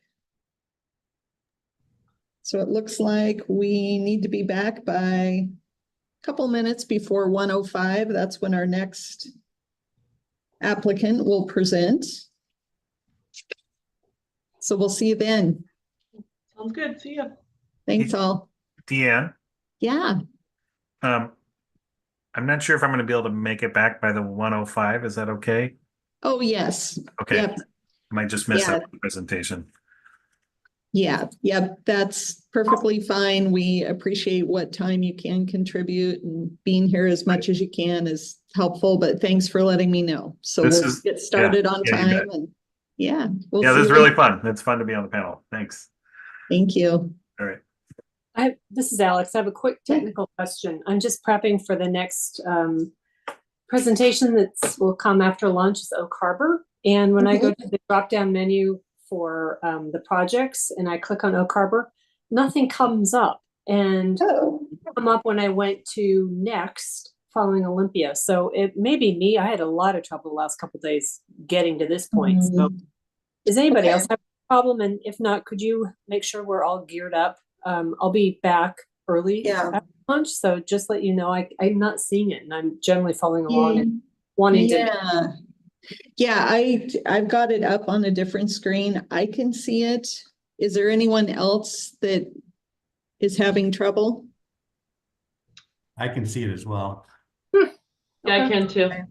Yeah, I can see it, but I did, like Alex, I did have that problem the last couple days when I was doing advanced work. Okay. So- Well, I'm going to defer to my technical expert. I would just recommend like maybe logging out, logging back in and seeing if that makes a difference. Tessa, do you have any other? Like that. Okay. Still probably massive. Yeah, maybe give that a try, Alex, and I can hang out here if you want to try it right now and then we can. I'll do it over the lunch break. Okay. Okay, thanks for the offer. All right. Yeah, just throw a message in chat because we'll be around. So Okay. if we need to jump on and help you during the break, we're happy to try and do that. Okay, thanks. Okay.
Brian, I see that you're here. Hi, good morning. Good afternoon. Hi there. We're just coming back from lunch.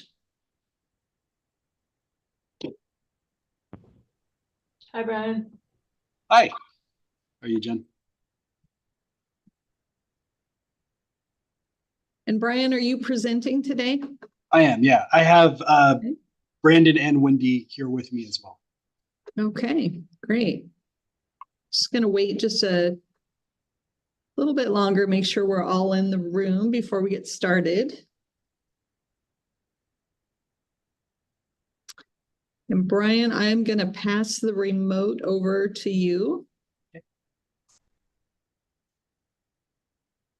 And while I'm doing that, this will be a timed practice. So we've asked our evaluators to hold their questions and comments until you're finished. So you have 12 minutes. I'll time that. And you can go ahead and get started whenever you're ready. Sure. Yep, looks like we can roll through that just fine. Perfect. All right. Well, good afternoon. I'm Brian Smith. I'm the Parks and Recreation Director for the City of Oak Harbor, and we're seeking a partnership with RCO under the LWCF program for the construction of an all-inclusive playground. As a department, our purpose is to build recreational facilities that are versatile and adaptable to meet the needs of all residents of the community, regardless of ability level, and remove barriers to participation so that everyone can enjoy the same opportunities and the ideal for play for all. The project is located on beautiful Whidbey Island in downtown Oak Harbor, which has a population of just under 25,000 within our city limits, but also supports around 30,000 military personnel and their families on the Naval Air Station.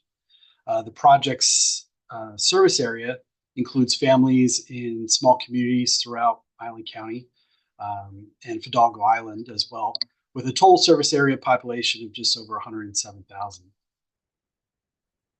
The project for the inclusive playground will be located at Windjammer Park, and that's in the heart of Oak Harbor, which is a regional park for the island and the city's main activity park. It's especially important to nearby residents in our most urban areas with higher density housing and disadvantaged neighborhoods. Windjammer Park is a little over 28 acre park with amenities that include kitchens and picnic areas, open space, beach access, swimming lagoon and restrooms. We have baseball fields and basketball courts and a smaller traditional playground on the east side. We also have a splash park and ADA walking trails. The city, as well as all of Whidbey Island, does not have an all-inclusive playground environment currently. Here's a good shot of the park looking out towards our downtown commercial area, and I'll just make a note. You can see at the top of the slide. I wanted to start with talking about our project engagement because this is a community-led initiative. The inclusive playground is listed as one of our city council's top priorities. This is one. We can move around the slides if you prefer. If you think it's easier for grading and assessment to evaluate afterwards, but wanted to start out with that as we talk about public engagement. So the city surveyed residents with a needs assessment focusing on Windjammer Park and how the public uses it and what improvements the community would like to see there. We have found that about 1 out of every 3 people visiting the park are going to enjoy this the small non-accessible playground on the east side of the park. And an all-inclusive playground was in the top 10 improvements to Windjammer Park and one of the top issues citywide that the community and council felt needed to be addressed. And this has been reinforced with many families coming to speak at our council and Parks and Recreation Commission meetings about the need for more accessible recreational amenities. It's about an hour-and-a-half drive to Mountain Lake Terrace and the Hazel Miller universally accessible playground from us. That's a little over about 6,300 square foot playground, and Forest Park has some adaptive features and surfacing. And so it's a pretty long drive, and yet families will go all the way out there to go visit that playground because of the accessibility and ability for people of all types to utilize it. We participated in a 3-month study into the issue of accessibility and found that nearly all disabled children were missing out on play opportunities vital to their emotional, social, and physical development. Oak Harbor doesn't have an inclusive playground where all people with disabilities can improve their physical, cognitive, and social skills side by side with their able-bodied friends. These children are on the outside looking in and missing out on crucial components to healthy typical development. So it's difficult for children to grow up emotionally stable if they are denied spaces and freedom to take on and overcome risks, and if they are denied the same opportunities to make friends with others of their own age. This is a picture of my good friend, Turner Fautzko, and his mom, Jenny Fautzko. I was introduced to them 7 years ago. Turner was diagnosed originally with cerebral palsy, and they found out that after a very extensive genetic testing that he actually has a very rare condition, one of only about 250 cases of what's called KIF1A. It's an associated neurological disorder. And Turner and his mom came to me because Turner just wanted to play with the rest of his buddies. Right? They wanted a place where he can have the same opportunities as them. This is Turner today, and he's still fighting that fight. We were able to get LWCF grant funding in Colorado to build an adaptable playground for them. But childhood doesn't wait for government's purposely measured and often slow progress. And we have many families, including members of our own city council, that have children with disabilities that would really like to see this happen while they still are able to enjoy their childhood. The vacant field where the playground will be located is on the west side of the park. And it's adjacent to parking, covered picnic areas and restrooms, all of which are ADA accessible and have ADA pathways connecting. Our new Parks and Recreation Department, which was just created a year ago, has prioritized addressing underserved and disadvantaged populations in our community and bringing our facilities up to modern accessibility standards. And we're seeking a partnership with RCO for creating the first of its kind facility on Whidbey Island. The project scope includes pour-in-place accessible surfacing, fun theming throughout, and a comprehensive variety of features for both 5-year-olds in an area, 5 to 12-year-olds, a teen area, and standalone features along with the main structures. It'll have sensory elements, sound play, quiet hidey holes for kids that need to get away from overstimulation, and the play area will be fenced around to help contain runners.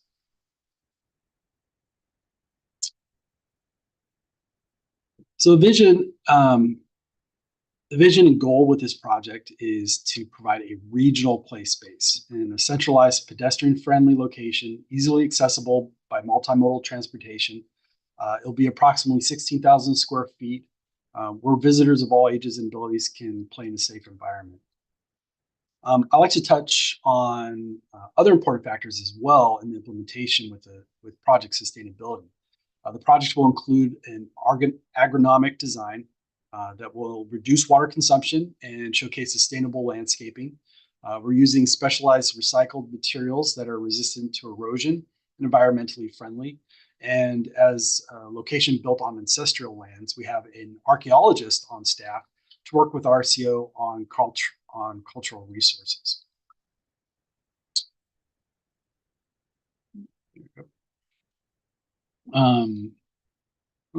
We touch on social factors here. The project addresses a number of social factors. Located in disadvantaged neighborhoods, the facilities are multimodal friendly. They're just across the street from the transit station, with pathways for bicycles and ADA parking and ramps, which were installed with previous park renovations. And now we're ready to connect those improvements to a regional park, to a regional inclusive playground.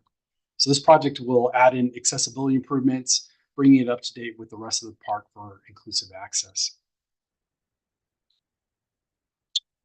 The project not only addresses inclusivity, but also opportunity.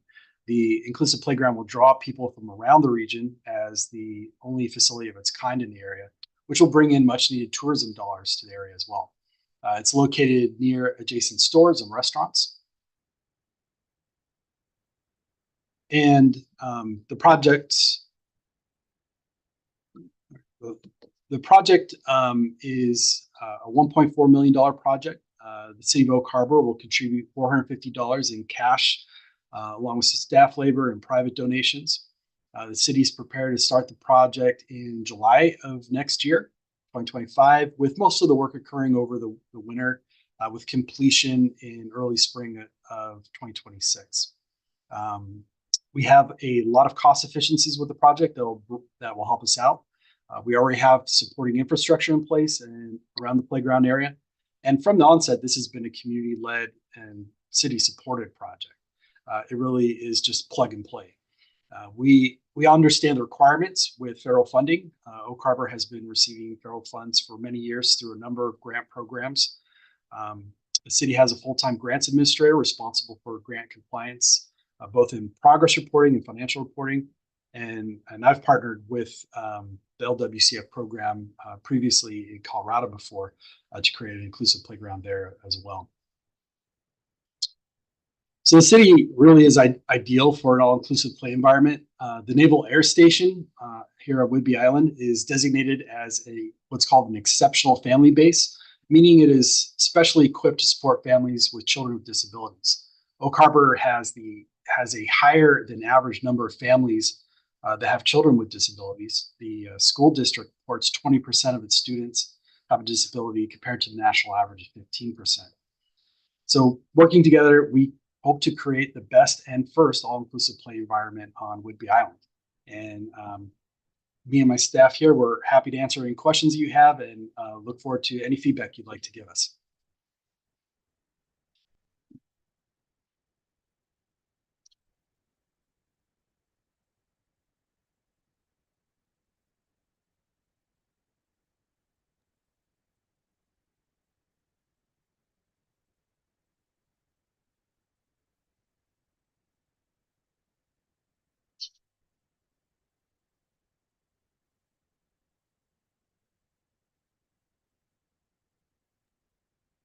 Hey guys, just having some mouse troubles.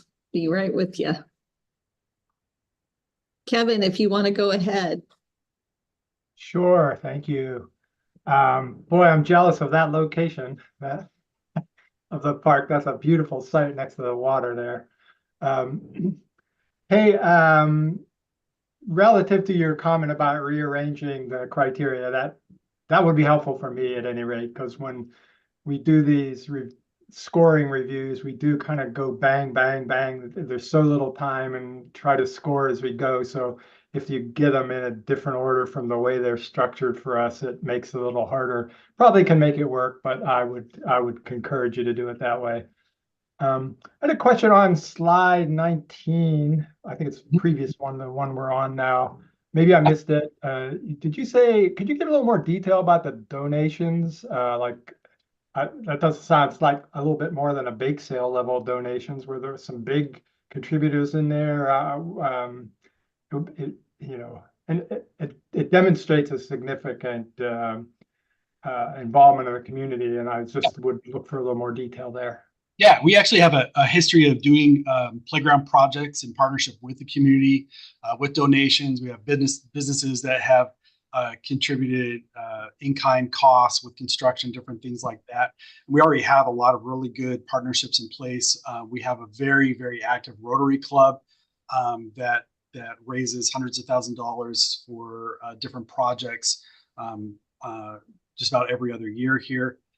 We have a really good partnership with the Navy too, that we're hoping to get a little bit of help with. The city has $400,000 in cash ready for the project in our Windjammer Park Fund, and so we already have our kind of stakeholder list, and as soon as we hear that yes, this is a go on the LWCF side, we'll get those commitment agreements in place for both cash and in-kind services around the community. But we feel very confident we're going to be able to well make this number and probably more, and they'll just be, cherry on the cake. Thank you. Thanks. And Brian, I meant to tell you too, you had about 45 seconds left on the clock too, as far as your time presentation. Oh, good. Yeah. I was never sure, like, okay, how much detail should we put in here? Because it does go very, very fast to try and cover everything. But good. Then I will add more detail as far as like the scope then, if I have another minute or two to add in there. Yes, I want to get to the rest of the feedback. And as far as answering questions, if it's a quick answer to anything the committee raises, that's fine. But just in the interest of time, we want to get this important feedback to you too. So don't feel like you need to answer every question. Just take notes and make sure it's addressed in your edits for your application. So I'll move on to Jen. Okay, thank you. So since you're on this slide, I would actually just focus on that community donation piece for the cost efficiency, the project cost and all the rest, everything above that. We can see that in the portal.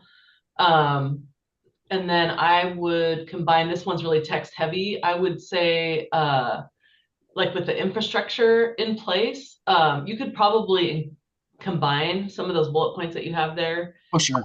Because the parking lot is infrastructure, sidewalks is infrastructure. So, and then just maybe highlight the ADA all on one bullet point.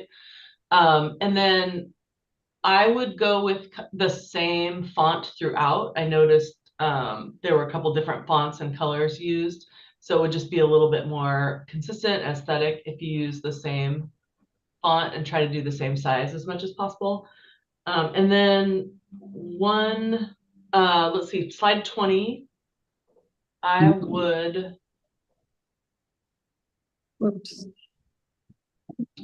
do bullet points instead of like a text paragraph here. Sure. And then you don't have to go back to the beginning of the slides, but I would say for project need, some of the things that I didn't get out of it were anticipated use and if it ties to a local plan. And maybe I just missed it, but you might just want to check the criteria because that's a highly scored one. Right. Yeah. Heavily scored. Thank you. Good suggestion.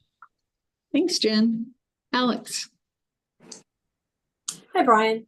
I'm actually just following up really quickly on both Kevin and Jen's comments about the match, simply because as Kevin noted, we can see the totals that you put into the application, but your slide, it doesn't add up to 50%. It adds up more like 550. So maybe you just need to consolidate so that the anticipated donations that you are expecting still give you that 50% match. So just a correction on your slide if necessary. Thanks, Alex. Any additional comments for Brian?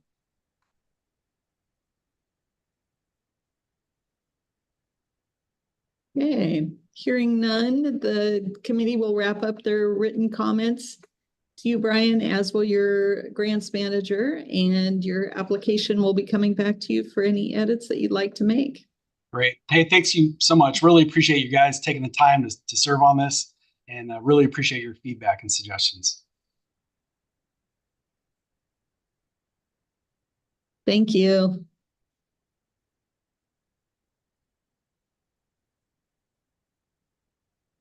Oops.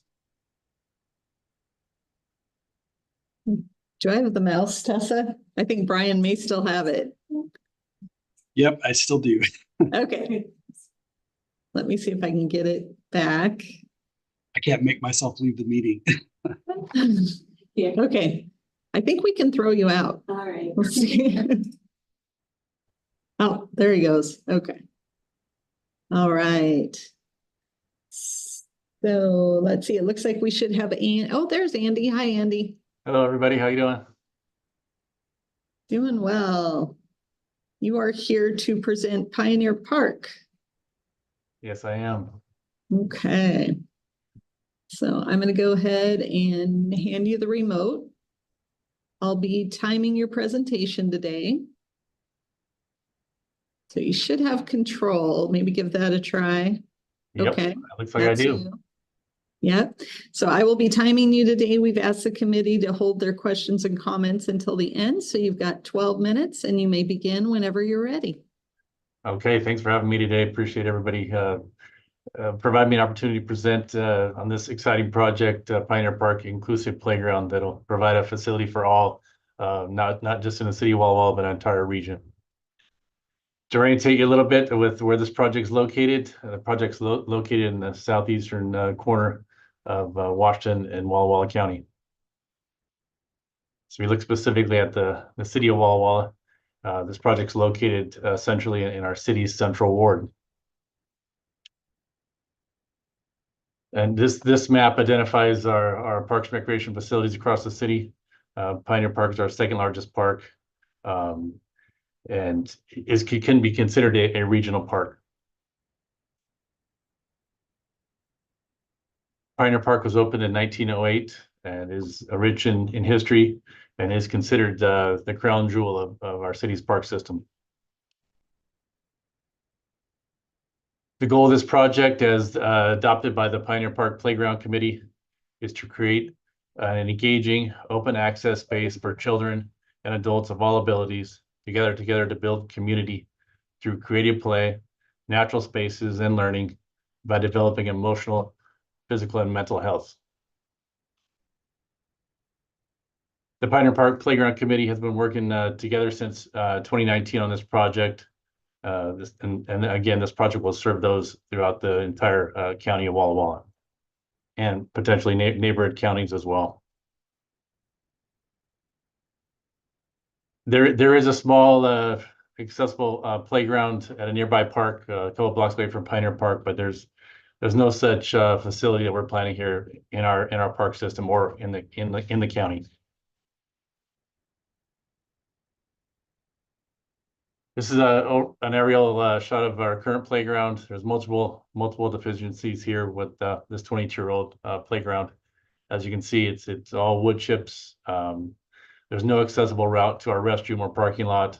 The restroom here is in our lower left-hand corner of this slide. Many components have been removed and not replaced. It's a well-used playground still by members of the community, but it's not accessible to everyone. You can see on this slide that some of our components have cracked over the years, and we've had to replace them. Currently, we can't get the former replacement slides. We've had to retrofit a couple of our slides to make them work with the current playground. It's hard to find replacement parts. The facility is old and tired. This project is identified in the City of Walla Walla's Parks and Recreation Comprehensive Plan that was adopted in April of this year. The project is also identified in the city's capital facilities plan. The site currently consists of a 22-year-old playground that exists with wood chips as the surfacing. The playground's adjacent to a restroom, a parking lot, community building, outdoor ping pong tables, and pickleball courts. As you can see, the playground is surrounded by manicured turf.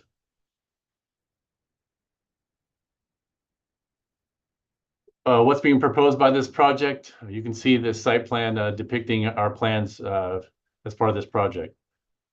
What will the project provide? A playground where there's no separation of abilities. Children, adults can interact with each other regardless of the playground element. Those with disabilities will be able to interact with all areas of this playground. The current facility has no accessible routes to the parking lot. Sorry, I got my slides off here a little bit. Let me back up. Here we go. It seems natural to locate a facility of this magnitude in Pioneer Park. Nearly all those within the county know of Pioneer Park and use it frequently.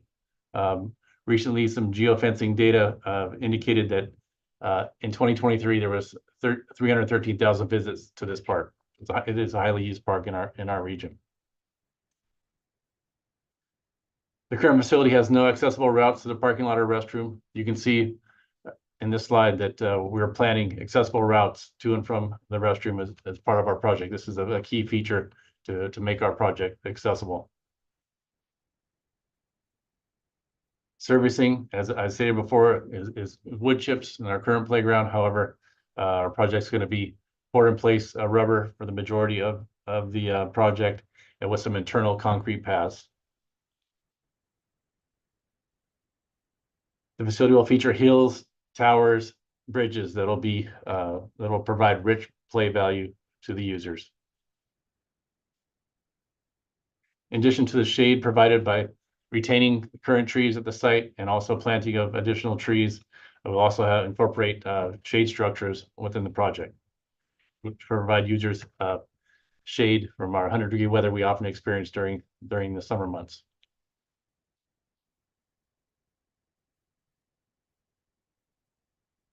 The project will also incorporate many natural elements, as you see on this slide. These components will be far more sustainable compared to the typical playground structures that have a lot of parts and hardware that wear out and need maintenance. These components will also fit in naturally with our park.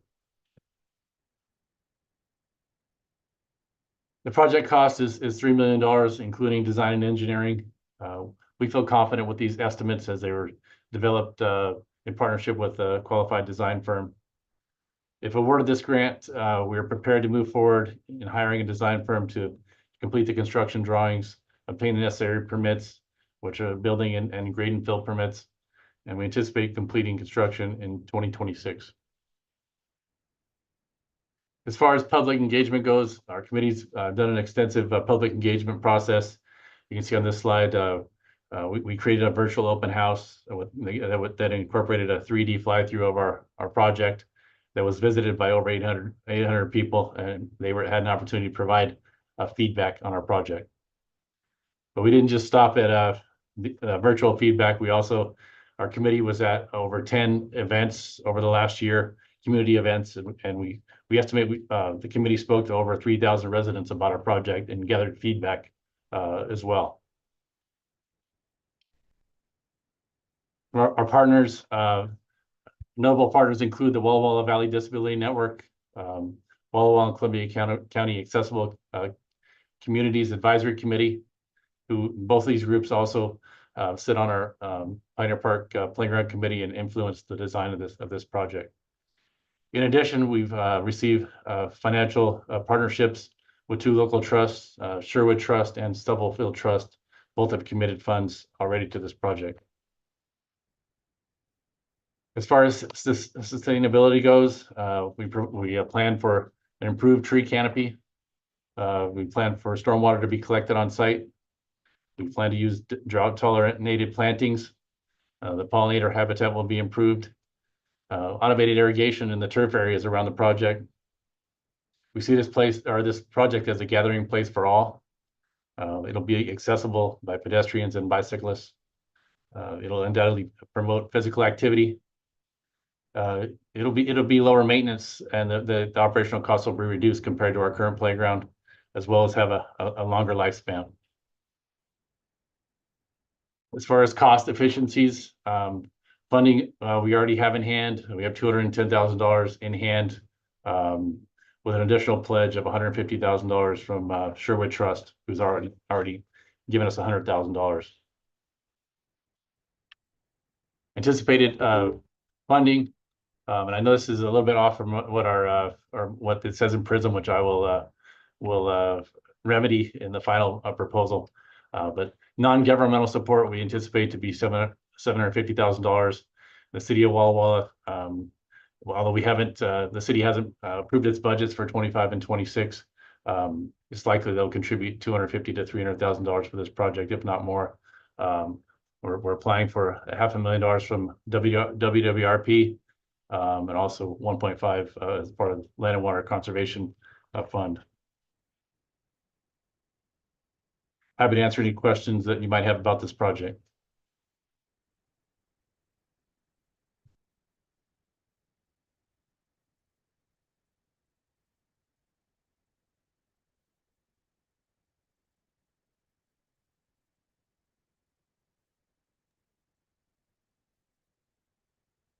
Alex.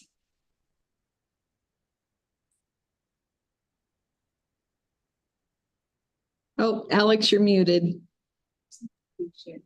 One thing that stuck out to me, Andy, in looking at the presentation you gave and hearing your report, that I hadn't caught in looking at the drawings and the material you submitted in the application, was the connection between Pioneer Park and this real pride you have about your heritage and the mature old trees that you have. And what made me notice it was one thing, like on slide 24, where you've got children sitting on a bench around a really thick trunk of a tree. It made me wonder, are you preserving trees? Is that tree, and I saw it also in your site plan, and I hadn't appreciated it until I saw your full presentation. Is that an established tree that you're protecting in the course of site development? Does that help bridge the heritage and the Pioneer Park kind of concept? Or is that just something I picked up and is not really a thread that is something you were carrying? Okay, yeah, that is an established tree, and I'll incorporate that into my presentation.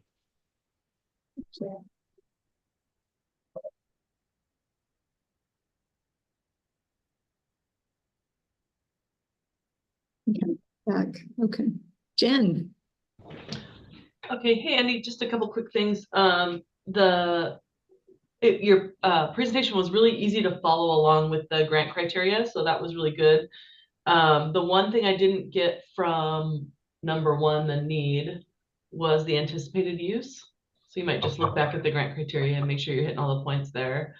And then on sustainability, it might be helpful. I heard you call out ecological, social, and economic factors, but you didn't use those terms. Okay. So I would just either label it on the slide or at least say it. It'd just be a little easier for us to follow with the grading. Thank you. Okay, thank you. Dan. Hi, Andy. Thanks. The one thing I noticed was you talked about the people at the community meeting and then you going out into community events, but I didn't really hear anything about if they provided any feedback that created a change in your design or brought new ideas forward that you wanted to integrate. And if that is something that happened, I think that could be beneficial to have in there. Absolutely. Thank you. Kevin. Hey there. On, I don't know, a slide or two, 25, 26 maybe, where you mentioned with that one and then that one, both of those. Could you go back up one? Yeah, so there was like $210,000 here of sort of funding in hand, or maybe that's like 370 or something like that, whatever, 360, I guess. And then on the next slide, you anticipate 750. Is that true? Do I have that right?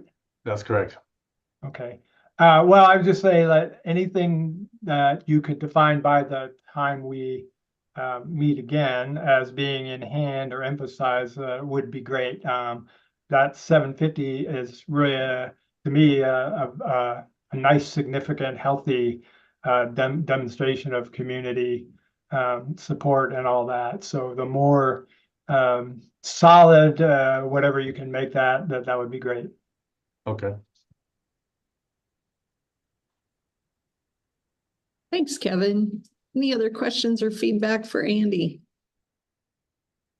Andy, I neglected to let you know you have a lot more time left. I didn't realize the timer was still running while we were in questions, but I'm estimating you probably had like at least a minute and a half, maybe closer to 2 minutes left to fill in some more content. Excellent. Thank you.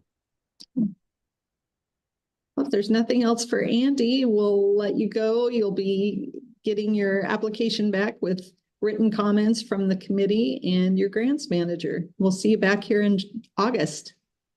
Thank you very much, everyone. Have a great day. Thanks. Hey. So next up, we have Mercer Island, and I believe I saw Paul enter the room. Paul, are you presenting today? Yes, I am. Hi, Deanne. Oh, good to see you, Paul. I'm also joined by Kelly Hildy, who's our Deputy Director of Public Works. Okay, great. So I'm going to pass you the remote, and this will be a timed practice.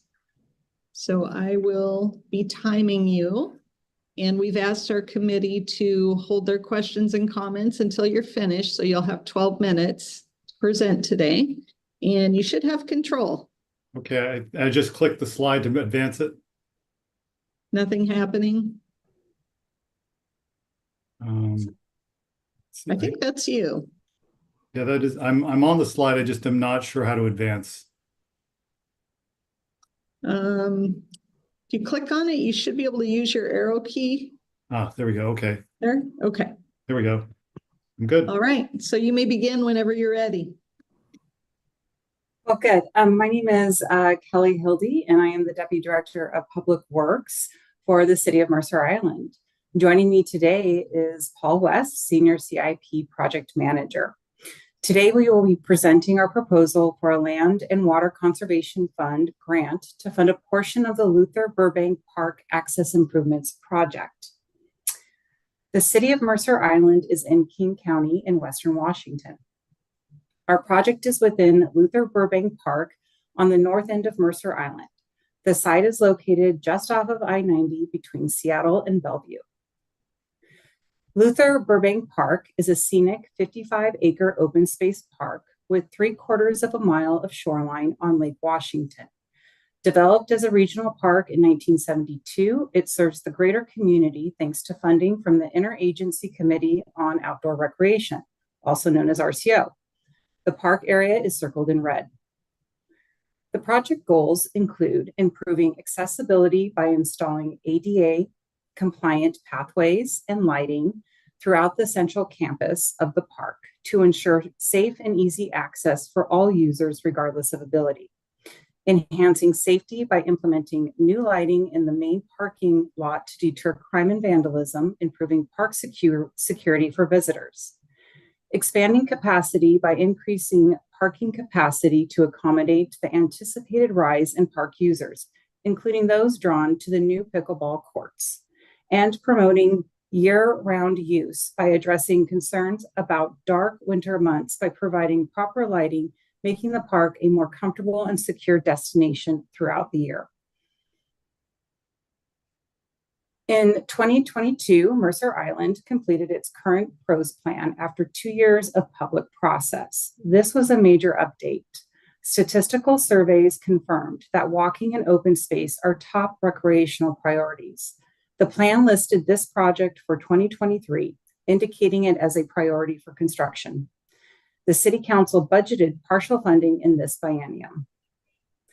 The city's ADA transition plan identifies many barriers in Luther Burbank Park that will be addressed by this project. The project site is a 7-minute walk from a Sound Transit light rail station. Starting in 2025, this light rail will cover a service area containing 2.9 million people. By 2040, this service area will serve 3.7 million people. The park is also on the Mountains to Sound Greenway Trail, providing active transportation access from Seattle to Bellevue. Luther Burbank Park is 52 years old. Due to its age, predating the Americans with Disability Act, or ADA, and crime prevention through environmental design, CPTED guidance, many essential features are no longer accessible and safe to all. Crumbling pavement, non-ADA compliant facilities, an unlit parking lot, and limited path lighting. Existing tennis courts have failed and are being converted currently to meet the overwhelming demand for pickleball courts in our community. Without proper lighting, these new courts will be unusable during the evenings, significantly restricting playing time. Access leading from the parking lot to the new pickleball courts does not meet ADA compliance standards. 50-year-old oaks and pine trees in the parking lot medium are crowded and stagnant. The landscaping in the parking lot is no longer functional and has become a maintenance headache.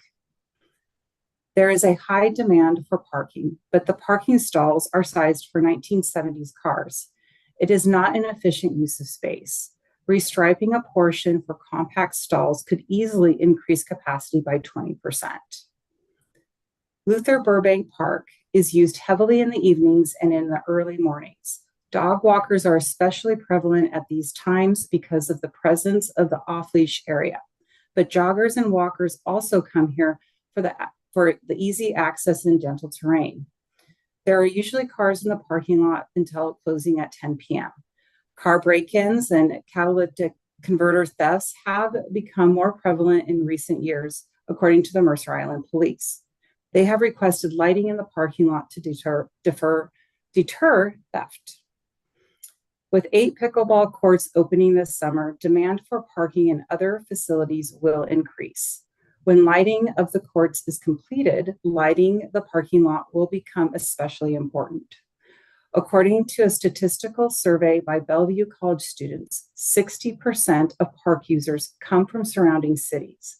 We expect this percentage to increase when light rail opens. With light rail, it is realistic to expect that communities along the light rail system in Seattle and Bellevue will increasingly access the park. The project provides access to green space and healthy lifestyle opportunities for communities that are socially and economically vulnerable. Luther Burbank Park has great potential for mobility access. Gentle grades extend to the north and south from the central campus, circled in red on this map. Several other projects have opened or will be opening that will provide access for people with mobility limitations. These include the playground, the pickleball courts, the South Shoreline Trail, and the docks and waterfront, which will start construction in 2025. The park has the potential for most facilities to be ADA compliant. Access to open space in this location is a unique resource. People living in Seattle or Bellevue have access to many parks, but parks large enough to support walking in a diverse open space environment are less common. Luther Burbank Park compares with 5 other regional parks within a 10-mile radius. Note that Luther Burbank Park is the only one accessible by light rail. All of these parks have some accessibility features, but none are comprehensively accessible. This illustrates the difficulty for local governments to implement ADA guidelines for outdoor recreation without external support. All right, I'm gonna take over from here and talk about Criterion 2 project scope. This project is focused on what we call the park's central campus. It will reconfigure the parking lot and add EV charging, provide accessible routes from the parking lot to recreational facilities, add pedestrian lighting and sports lighting to pickleball courts, and invigorate 50-year-old oak trees. The goal is to increase access and capacity of this centrally located 55-acre open space park. The project will increase access for people with limited mobility. It will increase access for people who work during the day and recreate in the early mornings or evenings. It will increase access for people who have never been to the park before, but venture here because of light rail. The project will provide direct access connections to the playground, pickleball courts, picnic areas, fairgrounds, amphitheater, and the meadow, as well as the extensive trail network. Other facilities like the waterfront and the swim beach will become accessible from the central campus when those facilities are renovated. Now I will talk about Criterion 4, project design. This project is currently in pre-design. The scope is likely to be modified as the design process moves forward. The main design systems are parking, lighting, and access routes. The parking lot will be reconfigured for compact vehicle parking, walkway access, and expanded planters for legacy oaks. 50-year-old oaks will be reinvigorated with the help of underground suspended pavement, which will give them a boost to achieve their potential as long-lived trees for the park. The underground soil can also provide stormwater filtration.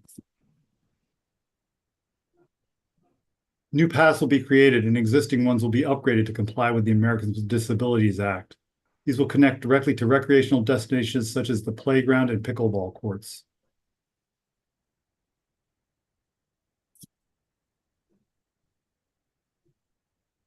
Dark sky lighting will be added in the parking lot and in adjacent parking areas to enable visitors to enter the park safely.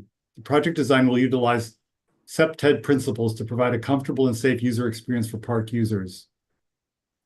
We omitted a slide on project budget. The total budget for this project is $3.4 million. The budget estimate was developed by our consultant team, KPG Somas and the Berger Partnership. This team is highly qualified for this project. We recognize, though, the high cost of this project. We attribute this to the following: the difficulty of renovating an existing facility. Site preparation costs are almost 30% of the total construction budget. Increasing parking without expanding impervious surface. Citizens are very protective of urban open space, and parking at the expense of a park is a non-starter. The solutions to this will cost more. The need for public engagement. This increases architecture and engineering costs and often results in more complex design solutions to address difficult issues. And construction inflation. We have been seeing bids well over engineers' estimates on every recent project.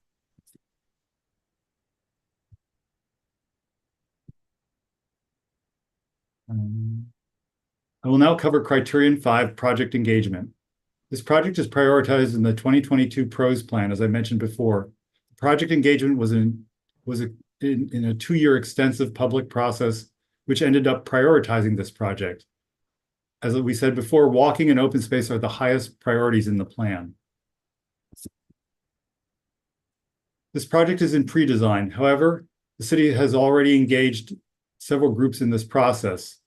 Friends of Luther Burbank Park, Dink on Mercer Island, Seattle Shakespeare Festival, and Seattle Adventure Sports have been consulted.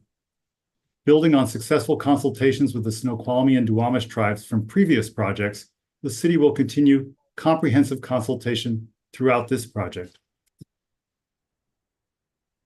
Mercer Island Parks and Recreation Commission will be the lead on the public engagement process. The commission holds regular meetings every month. We'll likely approve a suite of public engagement activities, including surveys, public meetings, on-site engagement, and interactive web-based engagement on the city's Let's Talk platforms. Now I will talk about Criterion 6 sustainability.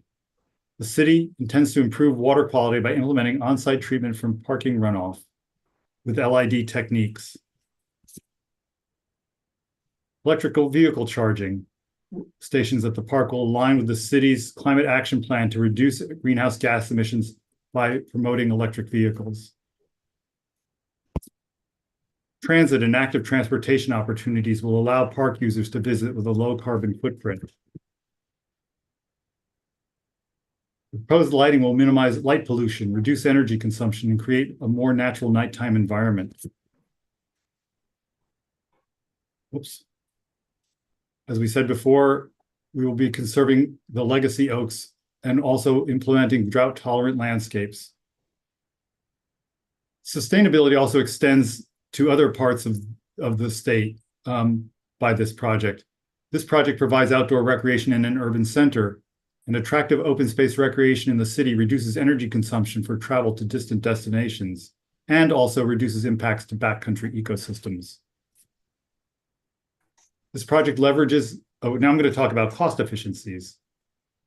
This project leverages upgrades already made or underway in Luther Burbank Park. Private donations for pickleball court lighting may be a significant match.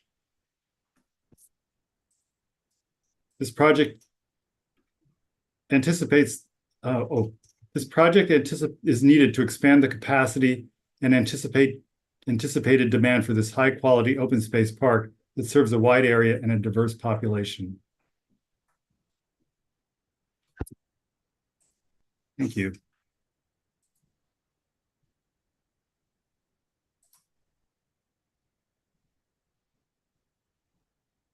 I'm trying to get the control back from Paul. I think I got it.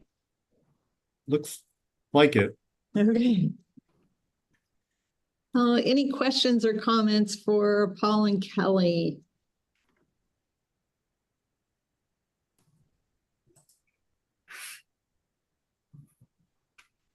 And Paul, you ran over but just about 1 minute and 15 seconds. Okay, good to know. Thank you. Mm-hmm. Oh.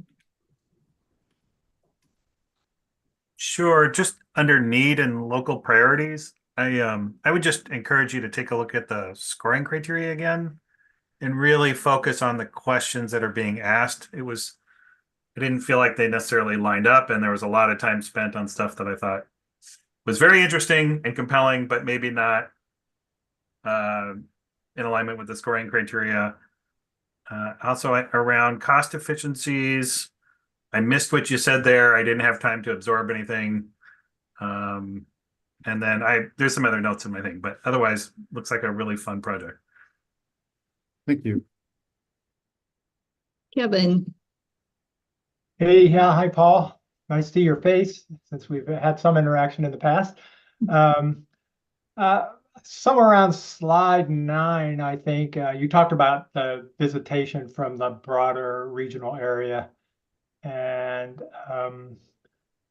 I was just wondering if, well, it's not that one. Well, I don't know, maybe you just said it. But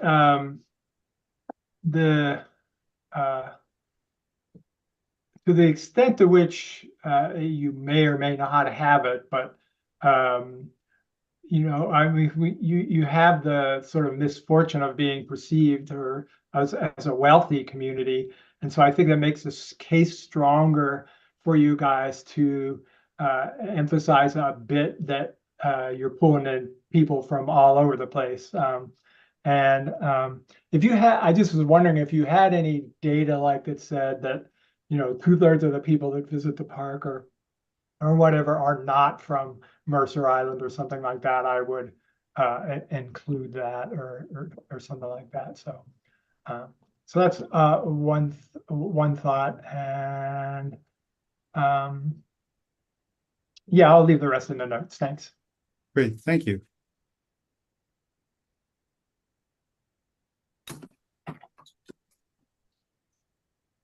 Hey, any other comments and slide? I just saw something in chat about slide 17. Yeah, that was, I think, Kevin's comment, maybe Okay. referring to this one. Okay. Yeah, and even, you know, it's sort of, this enhances whatever that is. If, you know, X number of people, proportion of people are coming there now, it's probably going to increase given the proximity of the light rail. So. Right. Thank you, Kevin. Jen. I was just gonna quickly say you could probably cut off part of your intro since it's a non-scored item to save time. Okay. Thanks. And Mo, did you have another question or comment? Sorry, I forget to lower my hand. Oh, no worries. Hey, any other feedback for Mercer Island? Hey, hearing none, thank you both, Kelly and Paul, for being here today and presenting. So our committee will wrap up their written comments, as will our OGMs, and return your application for any edits you choose to make. And we'll see you back in August. Great. Thank you so much. Thank you. Thanks. So committee, we are a few minutes early for our next break. So we'll be back at 2:20 for our next presentation.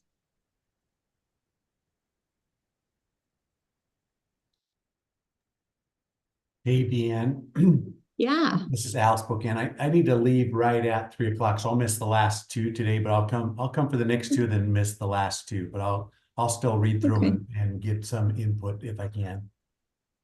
Okay, wonderful. Yeah, and I'm not sure how quickly the recorded YouTube is up, but I can find out about that if you have time and you want to go look at them that way too. That'd be another option. If you could find out by tomorrow, I'll be here all day tomorrow, so we can find out and let us know tomorrow, or just after, all right, as follow up. That'd be awesome. Great. Thanks for the heads up.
Hi, John.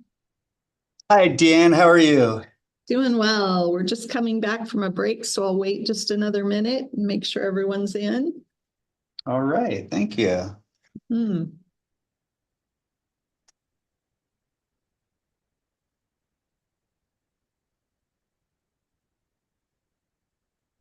Hi, John. Hey, Jen. How are you? Good. Good. Good to see you. You too. Saying hi to Al, too. I saw him wave. Hey, Al. What's going on, John? Sorry, I'm doing this all day tomorrow, so I'll miss our other meeting, so. Centennial Trail Coordinating Council. That's You right. got it. We'll cover for you. So, John, I'm going to attempt to give you control of the mouse. Okay. So if I click, does that work? Yep, I think you got it. Cool. Yeah, so today will be a timed practice for you, and Okay. we're asking the committee members to hold their questions and comments until you're finished. You have 12 minutes, so you may begin whenever you're ready. All right. Thanks very much. Here we go. Hello, everyone. My name is John Batelli, and I'm the Parks and Recreation Director for the City of Spokane Valley. I'm here today to present the Balfour Park Phase 2 project, a transformative project that's creating new community gathering space in the heart of our city. Shown here is a photo from the park just 2 weeks ago at our new Veterans Memorial dedication. Ooh. We come to you today from the eastern side of the state, where we're just a few miles from the Idaho border. Interstate 90 bisects our city on its way toward the Idaho state line. Incorporated in 2003, Spokane Valley is the 9th largest city in the state of Washington, with a population of more than 110,000 people and spanning over 38 square miles.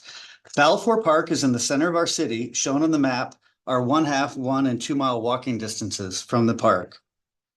Originally developed in the 1950s, the old Balfour Park was approximately 2 acres in size and can be seen in the northeast corner of the yellow outline on the map.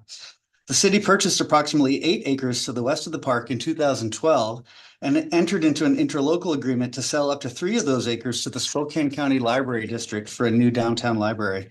The area outlined in yellow expands Balfour Park to 8.5 acres. You can also see on this map the fire station to the southeast of the park. The entire block between Harold, Balfour, Main, and Sprague is now under public ownership.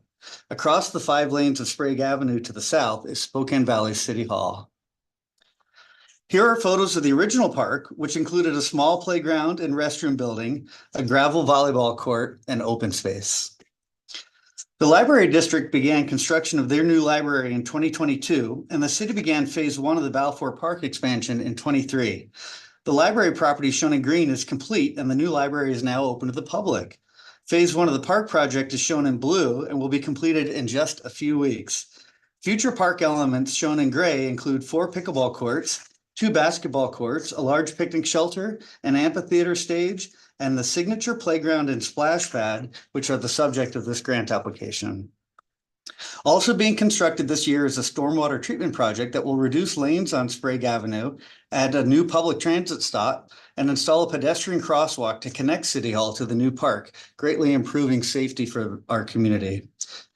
This photo, taken just last week, shows current conditions at the project site with the library and City Hall in the background.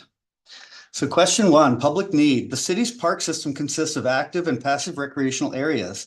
The green circles on the map show our 5 neighborhood parks, 3 community parks, and 1 large urban park. We also have 3 outdoor pools, a senior center, regional event center, and 2 paved multimodal trails. On this map, you can see the blue dashed line along the Spokane River, which is the Centennial Trail, and the east-west dash line south of the Balfour Park label, which is the Appleway Trail. The light blue parcels are school properties, and the other green areas show additional recreational areas operated by the county that also serve our residents. The city recently completed 3 additional property acquisitions for future park uses, which are shown in the gray circles with the yellow stars. These properties are undeveloped, and in total, we have approximately 345 acres of parkland. Labeled in red is the subject property, Balfour Park. Taking a closer look at walkability around the park, this map shows the approximate service area for Balfour Park, with the 1/2 mile walking distance to the park shown in green and extending out to a 1 mile walk in yellow. Oop, I'm on the wrong slide. There are no other parks in the service area, but you can see an elementary school in the yellow, which includes a small playground. And the black bicycle icons show the Appleway Trail beginning at University and extending eastward. The closest city parks outside the service area are Edgecliff Park, shown in the lower left corner of the map, approximately 2 miles away, which includes a small splash pad and playground. And Valley Mission Park on the north edge of the map, about 1.5 miles away, which includes a medium-sized playground and an outdoor pool. Looking at the area within a 1/2 mile of the park, we can see there are approximately 3,000 people living here, and the median household income is $53,980, far below the statewide average. There are also more than 500 seniors living in this area and approximately 250 households below the poverty level. Looking farther out to 1 mile from the park, we see a population of nearly 13,000 people and a median household income of $56,820, still far below the statewide average. There are over 750 households living below the poverty level within 1 mile of the park. The proposed improvements to Balfour Park align with several goals and policies in our Parks and Rec open space plan, including developing parks that are spread equitably throughout the city, broadening recreational opportunities for both residents and visitors, and developing partnerships to meet community needs for parks and recreation services. Additionally, the proposed improvements are specifically listed in the Parks and Rec Master Plan and in Table 7 of the Parks and Rec Capital Improvement Program. Question 2, project scope. As mentioned in the introduction, the vision for an expanded Balfour Park dates back more than 12 years to when the city acquired the adjoining property for civic purposes and developed a conceptual plan for integrated park and library site across from City Hall. Working independently, but with the same design team, the library district and the city engaged the public to update the master plan and formalize a design for an integrated development at the site. While separate from the library, the expanded park will offer the public a seamless experience with a range of new recreational opportunities.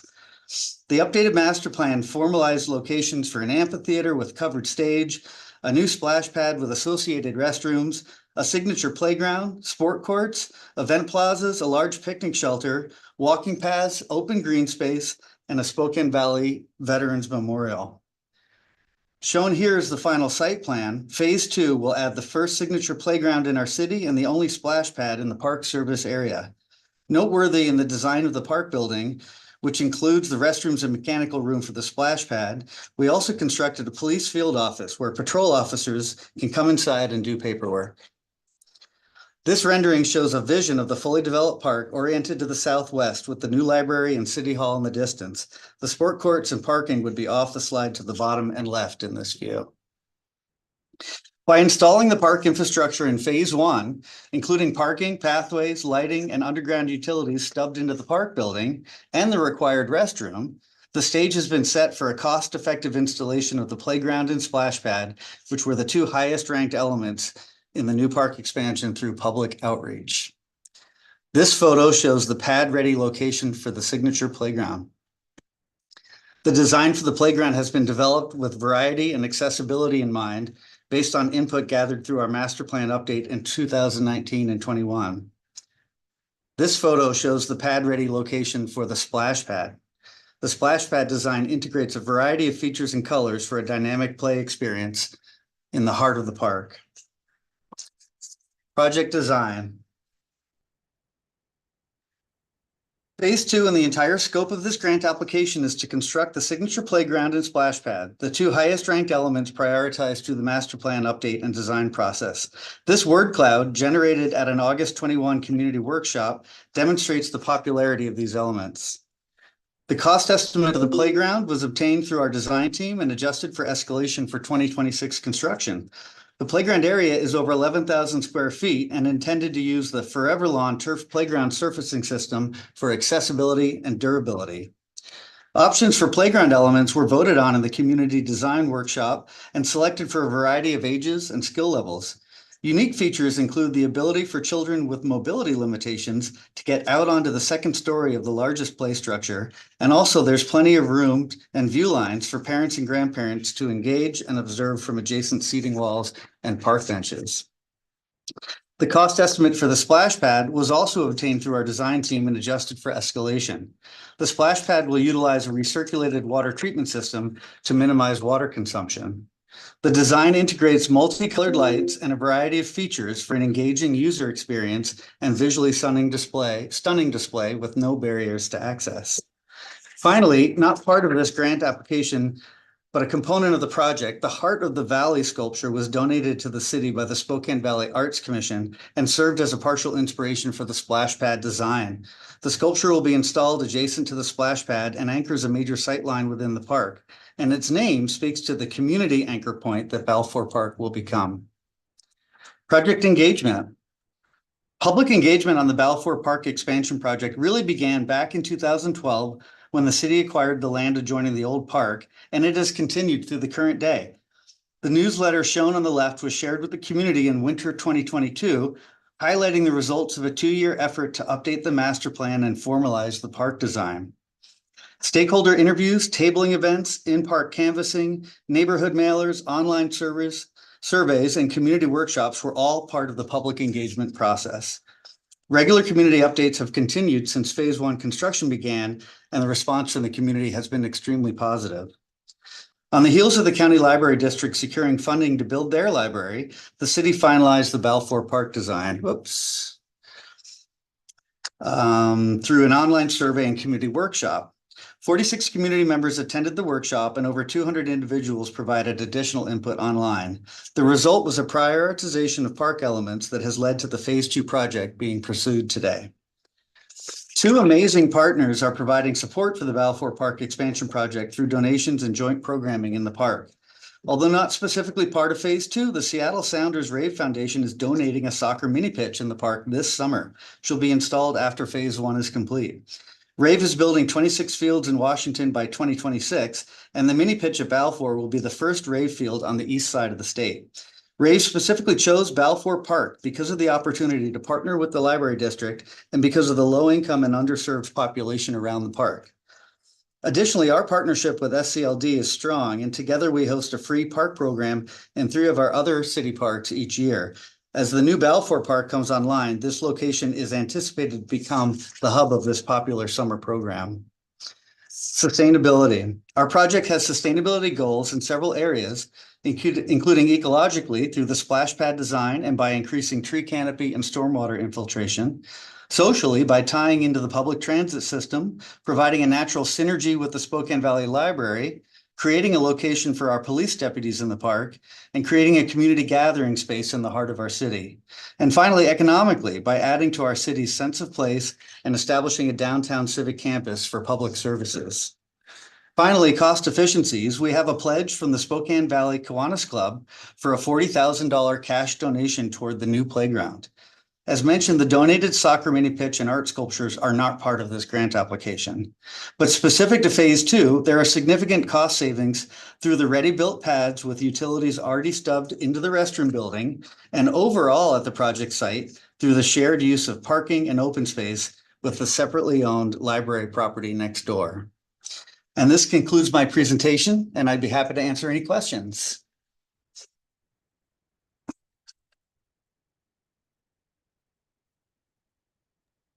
John, you were almost 12 minutes on the dot. You had about 10 seconds to spare. So nice work. I'll take it. I worked hard on that. Yeah, could tell. Questions and feedback for John.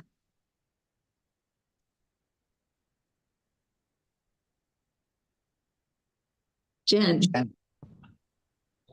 Hello. So I would throw at least a background picture on this slide that's up and the one before it. Okay. Yeah. I think those are the only ones. Everything else has good photos and graphics and everything. And then can you go back to the beginning? Did you, I may have missed it, so I just want to make sure. Did you map out where the spray parks are currently? I only mapped out the spray parks that were close to this park. There was one that I showed, but that's a great point. There are 4 in our city, and maybe on that slide where I show the whole park system, I should indicate where there are spray parks. Is that your suggestion? Like this one? Yeah, because I heard you say it later, but I was like, I don't know if I saw that. Right. So, I think on the next slide, I showed in the lower left a spray park, but I didn't mention the other spray parks in our city. That's a great suggestion. Lower left. Oh, I see the one east by East 8th. Yes, the That's one the at one. Edgecliff. That's the one Yeah. that exists. Yeah, well, whatever, you should map out whatever tells your story and your need the best. I agree, and I So- really appreciate that. Yep. I'll try to add that into the prior slide. Okay. Thanks, Jen. Al. Hey, John, I'm surprised Jen didn't mention this. I thought the intro was a little bit long and it made you rush through some of the other areas because that she does remind us all that we don't score on the intro. But right. So if you can incorporate some of that time later in the presentation, it'd probably be a little bit less rushing throughout too. You did a great job of getting in. I didn't think you had a chance about halfway through, but well done. And there's some other notes too. I'll send you through the process, but thanks for coming out today. Well, you bet. I appreciate your comment. Thanks, Al. Kevin. Hi. If you go to slides 11 and 12.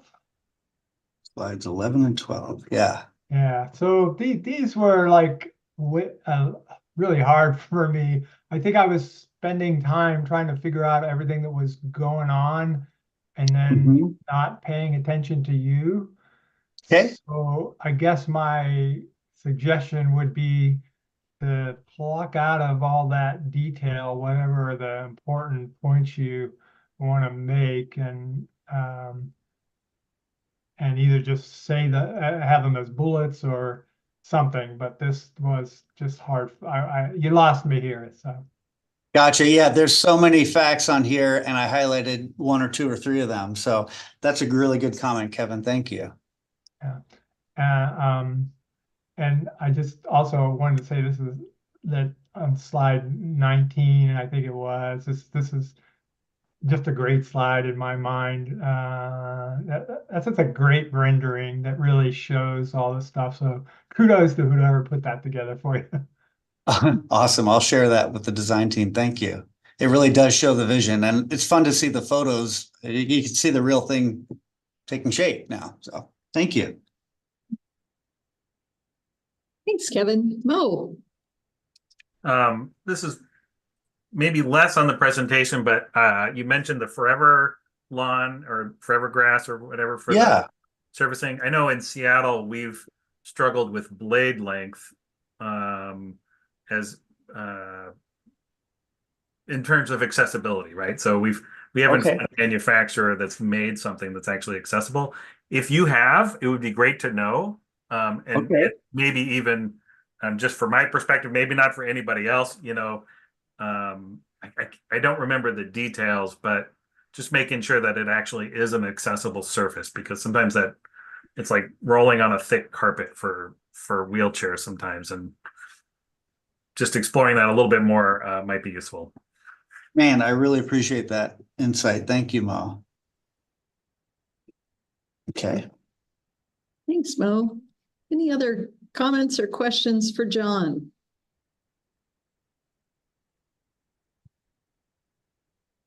Hey, hearing none. John, the committee will wrap up the written comments, as will the grants manager.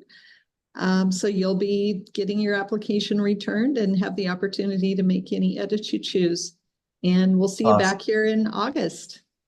I'm looking forward to it. Thanks, everybody, for your time today. Appreciate it.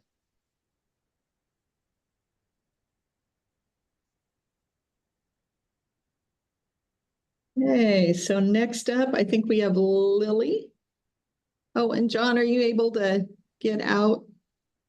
Oh, there we go. Hi, Lily. Hi, everybody. How are you doing? Doing well. Good. I'm going to see if I can pull up your presentation. And then I am going to hand the mouse over to you. We'll make sure that that's working. Okay, you should be able to grab it now. Okay, it says I'm controlling. Do you mind if I just scroll real quick to make sure I can make it? You bet. Oh, all right. There you go. Okay. Okay. So Lily, this is a timed practice for you today, and I'll be timing you. And we've asked that our evaluators hold their comments and questions until you're finished. And you have 12 minutes, so you may begin whenever you're ready. All right, I'm just going to test one thing to make sure this behaves the same way as it does when I do it at home. Okay, perfect. All right. I'm about to begin. Okay. Hello, I'm Lily Von Mosch, a volunteer elected commissioner of the White Cement Valley Pool Metropolitan Park District. Online with me is Steve Harris, also a volunteer elected commissioner, and our grant consultant, Kathy Harris. The project description is simple. It is the language from the proposition that created the Pool Park District to construct, operate, and maintain a White Cement Valley swimming pool. This project will replace the decommissioned community pool with a new, efficient, accessible, extended season outdoor swimming facility. Today, we're at the culmination of more than 12 years of effort to replace the original community pool and on the brink of fulfilling the mandate that created the district. The White Cement Valley Metropolitan Park District is in western Klickitat County, approximately 65 miles east of Vancouver, Washington, along the Columbia River Gorge. The district covers approximately 145 square miles and has about 8,300 in-district residents and about 13,000 residents within the service area. The service area is based on proximity to the pool, enrollment in the White Cement Valley, Trout Lake, or Lyle school districts, and historical usage data from the White Cement City Pool. Need. There are a handful of regional parks, but few opportunities for safe aquatic play or exercise. There are pools located in Stevenson, Washington, 24 miles to the west, Goldendale, Washington, 46 miles to the east, and Hood River, Oregon, across the Columbia River. Distance and cost keep these facilities from being a viable option.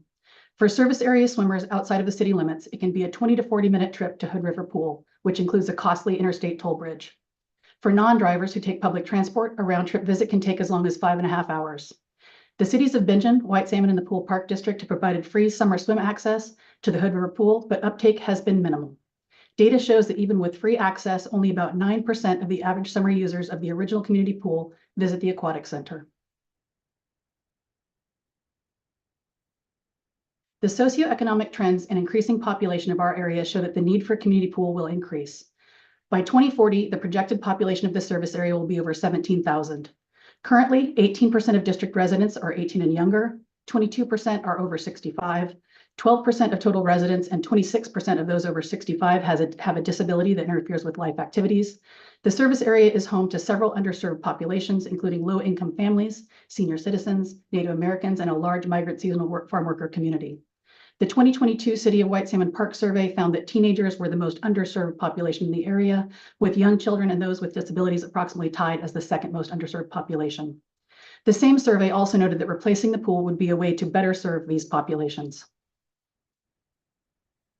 For the underserved members of our community, the loss of the pool has impacted both social justice and health equity.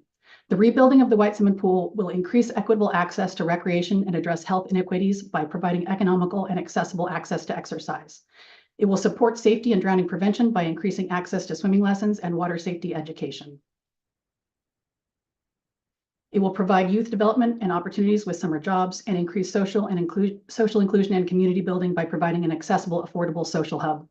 As a simple example of the gap in access and opportunity that will be addressed by rebuilding of the community pool, the local youth center and various daycare centers would bring their kids to the pool every day in the summer to spend several hours enjoying the water. With no community pool, these kids end up losing out on healthy outdoor water play. There are also important geographic conditions that highlight the need to rebuild the community pool. The Columbia Gorge is known for its variety of outdoor aquatic recreation opportunities, but water access in this area is often dangerous.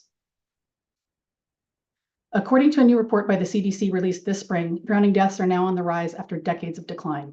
Between 2020 and 2022, there was a 10% increase in drowning fatalities. The CDC noted that lessons are expensive and difficult to access for some people.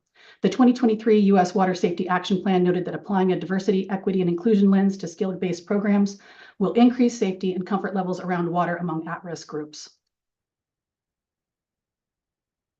The original community pool was built in 1935 and served the community for over 80 years. The average usership of the pool included over 7,000 visits per summer. Over the 5 years since the pool closed, that is a cumulative 35,000 pool visits lost. Between the individual lessons and the classes of third graders that has lessons as part of PE, over 2,000 swim lesson instances have been missed. These impacts fall hardest on the children whose parents cannot afford the cost for time for lessons at other more distant facilities. The 2023 U.S. National Water Safety Action Plan specifically recommends enhancing water safety, water competency, and swimming lessons with a particular focus on reducing existing inequities. The goal of rebuilding the White Salmon Valley Pool is aligned with national, state, and regional plans, such as the 2023 U.S. National Water Safety Action Plan, the Washington State Drowning Prevention Network, and the City of White Salmon Park System Plan and Comprehensive Plan. Project scope. The project site is a 1.31 acre level site with minimal vegetation adjacent to school facilities. Is it accessible from major roads and an internal school access road? An open drainage swale runs across two boundaries, draining into an off-site detention area. There are overhead and underground utility lines. The site area has been secured via a 50-year lease agreement with the school district at a rate of $1 per year. The project includes site preparation and demolition, construction of the pool building to house changing rooms, offices, and mechanical, outdoor areas including seating, recreation space, landscaping, and secure fencing, new and enhanced parking areas, undergrounding the drainage swale and adding a filtration system, and rerouting existing utilities.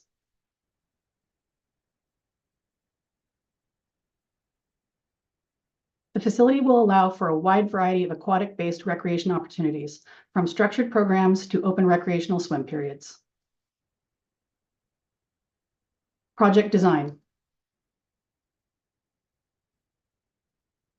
The facility design aligns with community needs by replacing the former city pool.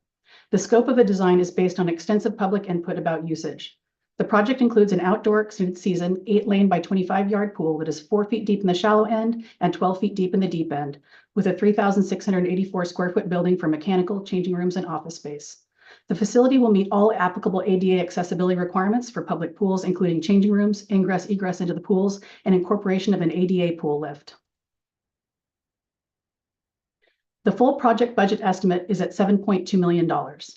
This cost estimate was prepared with the support of a professional construction cost estimating firm and a leading pool construction firm. These estimates were verified using recent bidding data from other suppliers and subcontractors. There is additional permitting required, and that process has already begun. The conditional use permit, SEPA, and construction plans are currently under review by Klickitat County. Once local permits are approved, we will submit the application for state health department permits. After that, we'll be looking at a bid process and contracts awarded in early 2025, with construction start shortly thereafter. Project engagement. This project has been a community-driven effort from the beginning. From the first Mount Adams Park and Recreation District in 2010 to the City of White Salmon workshops and studies in 2015 and 2016, to the final successful citizen-driven effort to get the White Salmon Valley Pool Metropolitan Park District and supporting levy on the 2018 ballot, the residents have stepped forward to make the new community pool a reality. Instrumental community input that has informed the final project design includes usage information from the decommissioned pool, as well as input from workshops, surveys, and public meetings to finalize the project scope and design. Public town hall events, booths at local festivals and fairs, and meetings with stakeholders such as local community councils, Skyline Hospital Physical Therapy Department, and the White Salmon Valley School District. The 2015 White Salmon Pool Survey included 424 responses, with 77% indicating that the pool was important or very important to their families' recreational needs. The 2022 Park System Plan Advisory Board identified replacing the pool as a high priority. The 2022 Park Priority Survey, 38% of respondents identified rebuilding the community pool as the top recreational priority. The project to replace the pool has broad support. The cities of Bingen and White Salmon and Klickitat County have all provided or pledged financial support. The school district has co-sponsored grant applications, provided letters of support, and entered into a generous $1 per year site lease. Local businesses have shown support through fundraising drives, direct cash and in-kind donations, and many community groups are supporting the project financially or vocally. Other parks and rec districts have provided invaluable support to the district in assisting with operations, cost estimates, and design advice. Sustainability. The district's comprehensive plan states that the project should be sustainable, of low maintenance and high capacity design to reduce overall facility maintenance and operations requirements costs. The project site is a previously unused vacant site on the school campus that, when developed, will have minimal environmental impacts on surrounding uses. It is located on a safe routes to school and is accessible via multimodal transport, bike lanes, pedestrian pathways, and school district transportation services. It will complement other recreation, education, and social activities that are ongoing in the adjoining school district property. The project design supports the following sustainability elements. Surface runoff water will be enhanced. Quality will be enhanced. Impervious hard surfaces will be minimized. Materials have been selected for durability and long-term affordability. The design supports passive solar heating and cooling and is pre-wired for solar. And conditioned interior space is limited. We will prevent rework by pre-planning for potential future expansion by incorporating open space into design and right-sizing the building footprint and mechanical. Cost efficiencies. Since 2018, over 130 local individuals, families, and businesses have either pledged or donated towards the effort to rebuild the community pool for a total of $1.3 million in private donations and pledges. This includes $300,000 in private cash donations, $515,000 pledged cash donations, and $310,000 in in-kind pledges and donations. Across public funds, public and private donations, pledges, and in-kind, the district total is just under $2.1 million.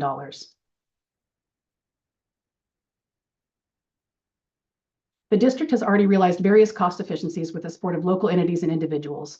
A few examples. The $1 per year, 50-year lease agreement with the White Cement Valley School District freed us up to focus solely on the capital project without having to budget for pool site land purchase. Klickitat County provided our startup grant to cover the first year of operations for the district. The City of White Salmon provides the district free use of the City Council chambers for meetings. The Mid-Columbia Economic Development District is assisting with grant services in spring of 2024. Since 2018, all current and past district commissioners have waived all compensation and volunteered approximately 3,200 hours per year towards the pool effort. Together, the commissioners saved the district about $750,000. We also expect that additional in-kind materials, services, and services offers will become available as we get closer to construction start.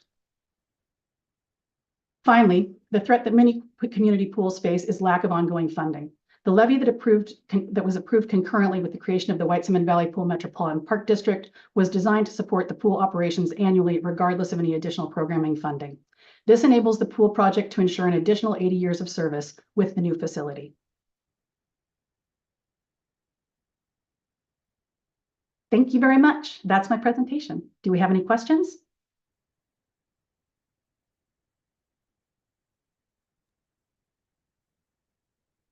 Thank you, Lily. You were right on the money with your time. I really tried. Yeah, you made it. Any comments or feedbacks, questions for Lily?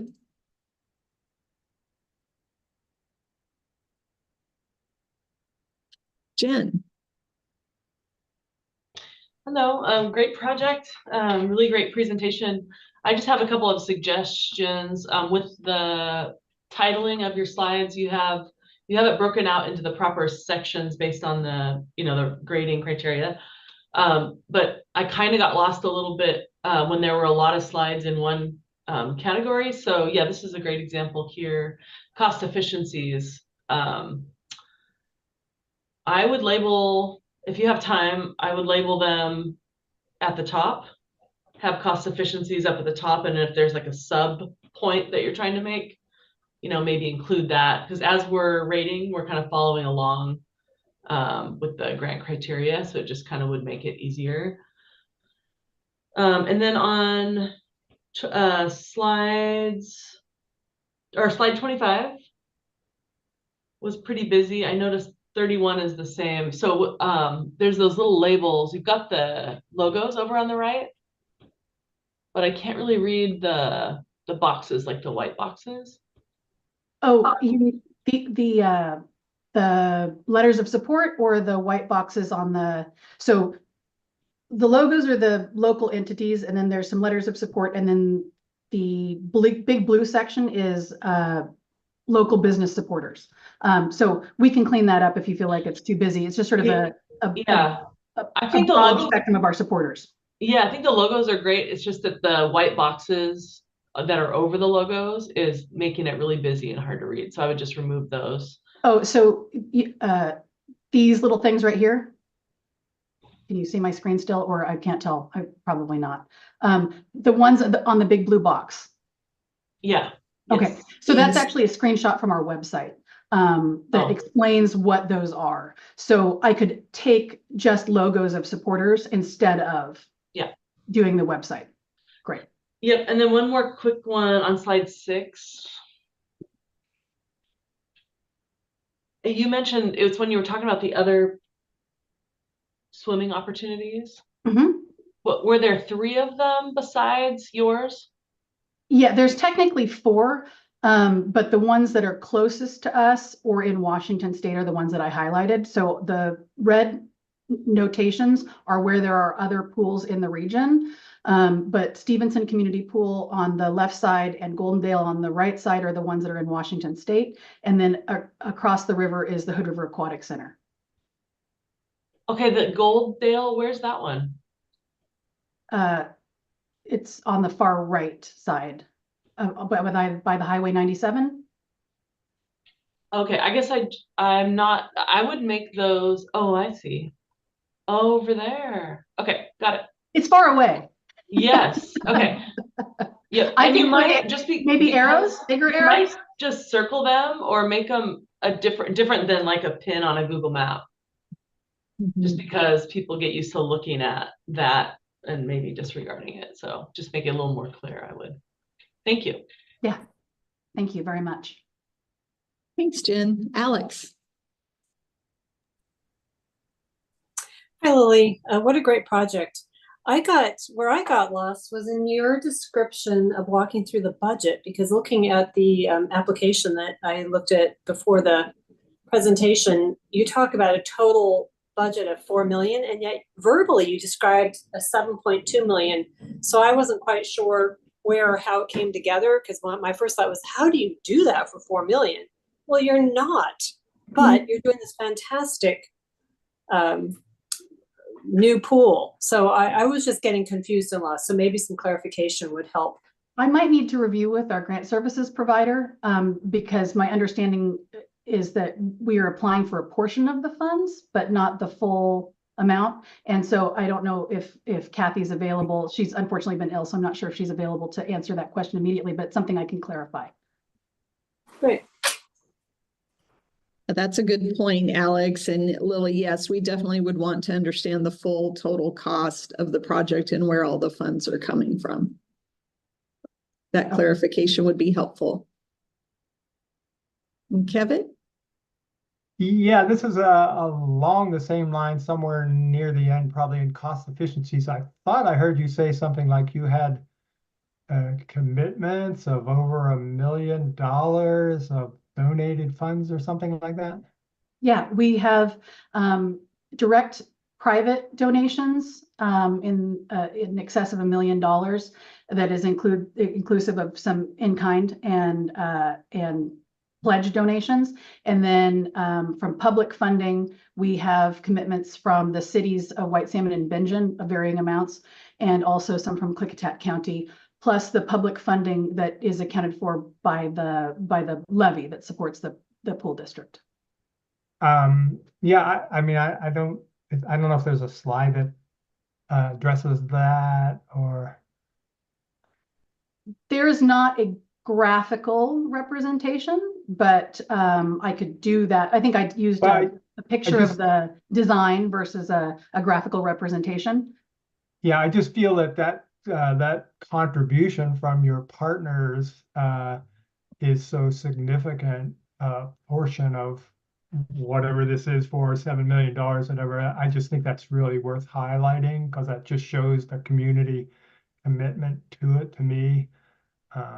Yeah, I can easily swap that out with like a pie charty type thing. Or just even just a table, but somewhere where you say, here's whatever it is, $7 million or 4 million or whatever, and a million plus of that is coming from not the grant or local government or whatever. I mean, I also think the levy is impressive.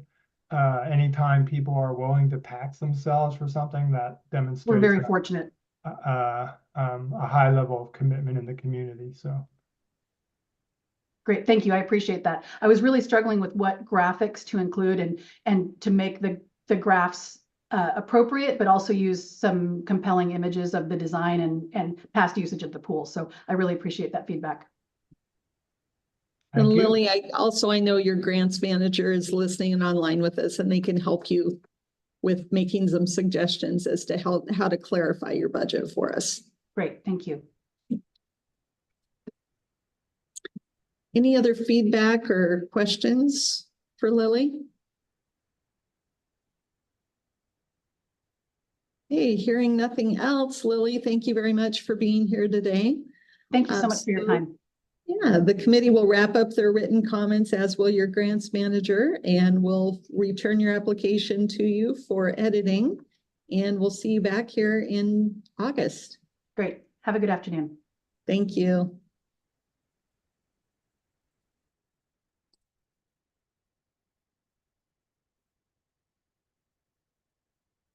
Hey, Matthew. Hello, good afternoon. Hello. Good to see you. Thank you so much. So I'm going to call up your project. And then I am going to hand you the remote. Okay. And we'll test it, make sure you should have control now. So if you have to click on it. Yep, looks like you have it. Okay, great. Okay. So today is a timed practice for you. So I will be timing you. We've asked the committee to hold their questions and comments until you're finished. So you have 12 minutes to get through your presentation, and you may begin whenever you're ready. Great. Well, good afternoon, and thank you for having me. My name is Matthew Keogh. I'm with the Bainbridge Island Metropolitan Park and Recreation District. I'm actually calling in today from our partner organization, partner with this project. That's the Bainbridge Island Parks and Trails Foundation. And in the formal presentation, the executive director will join me. Today you have me, but I do want to present the project from both of us, again, the Park District and the Park Foundation on Bainbridge Island. And we're pleased to present the Strawberry Hill Park Skate Park Development Project. And this project will expand skating opportunities. It will create an inclusive outdoor skating space for all ages and abilities, inclusive of scooters, roller and inline skating, and yes, wheelchairs. I'll show you the location. The project is located on Bainbridge Island in Western Washington, part of Kitsap County, across the Puget Sound from Seattle. The skate park project is in the center of the service area that is served by the Bainbridge Island Metropolitan Park and Recreation District. This service area includes 1,500 acres of public parklands and 48 miles of public trails. Evident, though, by the regional draw currently of our skate bowl, which is currently on the project site, the skating service area extends beyond the island. And in this map, you might note the ferry ride to downtown Bainbridge, Seattle, as well as the bridge to Kitsap County. The development project itself is within Strawberry Hill Park. That is the island centrally located in original developed community park. It is highlighted in a darker green circle. This property came to the Park District in 1966 from the federal government, and it has an existing conservation easement on it for recreational purposes only. In this map, you might note the urban population of downtown Bainbridge Island. That's a lighter green circle. Some 8,000 residents live there, which is a third of the island's 26,000 residents. That's within 3 miles of Strawberry Hill Park. And then the site is less than a mile from numerous, including the main campuses of the school district, Bainbridge Island School District's students. And this area within a mile number 3,000 students. And there's also a trail network in place connecting schools to parks. And so a high priority of making sure that this is accessible to our local schools. Let me show you the existing park. Just an overview of some of the developed area. If I zoom further in, you'll be able to recognize the existing skate bowl. And that's in that graphic. The new skate park will incorporate the existing 20-year-old rotary skate bowl, which is renowned already for advanced skating. This is a picture of a skater using our bowl. Speaking on need, I want to first say that this is our one skate facility on Bainbridge Island, and it's the existing skate bowl. There are no other intentional skating surfaces across our 45 parks. There's no other public or private agency on the island providing skating facilities or fixtures that are in this project, such as practice ramps, rails, furniture, and other amenities. The other area skate parks are off the island. There's one in Silverdale and in Kingston, and the one in Posbo, but that one has closed. That's the closest at 10 miles away. It has closed due to maintenance challenges, not part of a funded park district. Plus, those area skate parks are not accessible to island users. As you can see on this existing signage at the skate bowl, it says, "Please no scooters." Those are our polite skateboarders who have noted that we do not have the ability to accommodate different uses at the skate bowl, different abilities. It's not a safe environment for that. And we as a community are looking ahead to a safe and encouraging interaction between all skaters, including skill development areas, which is a local need and priority. The need for skating on the island has been long articulated. In this image, you can see some temporary structures of half pipes and such, one of which was located at Strawberry Hill Park in the early 80s. And that's when advocacy for permanent skating began, resulting in the skate bowl only in 2000. The current priority is to provide for the island's first expansive open street skating. And this directly responds to the community's need, which is for an accessible, inclusive, urban-style skating environment. The 2020 comprehensive plan acknowledged the need for expanded skating based on population growth, but it didn't recognize the current service deficiency. This project will provide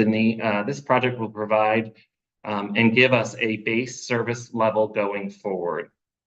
The need for the urban street style skating became quite apparent during COVID. So most recently, these images are actually of students and youth in downtown Bainbridge Island. They were actually using a former restaurant site, which had burnt down. So during COVID, we had users come out and start using a site that they ultimately were removed from. But these local youth started using, came forward and joined the Parks Foundation and spearheaded a campaign for this project. And that project was to actually have dedicated, safe urban skating opportunities. Let me speak to the project scope. Strawberry Hill Park is where this is located, but it is it's a developed park over 60 years, but a recent concept plan outlined continued programming to allow it to be a multi-generational community destination with active and passive recreation. On this graphic, there's an orange color indicating sports fields. There's a bike park in green. There's a dog park in purple. Some of these are existing, some are under development. But this project is leveraging those activities. It's an intentional setting. This is a setting currently that hosts summer camps, after-school programs, and recreation classes, which include skateboarding clinics. And the expanded skate park in the center of the park will be an anchoring element into an area we call the central play area, the yellow area. It will be part of an integrated area of play opportunities with existing support facilities, which include adjacent picnic shelter, multiple different restroom facilities, a mini gym, and even a community center, all within the yellow area, the center of the park. The scope and reach of this project also leverages the existing skate bowl. Let me speak to design. The skate park is professionally designed by Grind Line Skate Parks of Seattle in consultation with a multi-age advisory group, actually two different groups of Bainbridge Island stakeholders. It has been extensively vetted by the community and elected officials. There are now permit-ready engineered construction plans with best development practices that protect the surrounding natural environment. And accompanying these plans, there's an engineered cost estimate, recently updated to $1.3 million. That is for 17,000 square feet of new skating surfaces with diverse elements. Construction is anticipated to begin in the summer of 2026, following the final strategic fundraising plans led by the Park Foundation. A soft opening is expected over the winter of 2026, but the facility will be fully active by spring of 2027. In this image, you're looking from the south to the north. You might first note the pump track, a ribbon of concrete, of undulations and so forth. That surrounds the street surface and transition areas of the center of the skate park.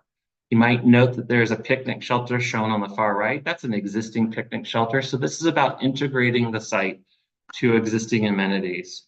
The next slide shows the north entrance.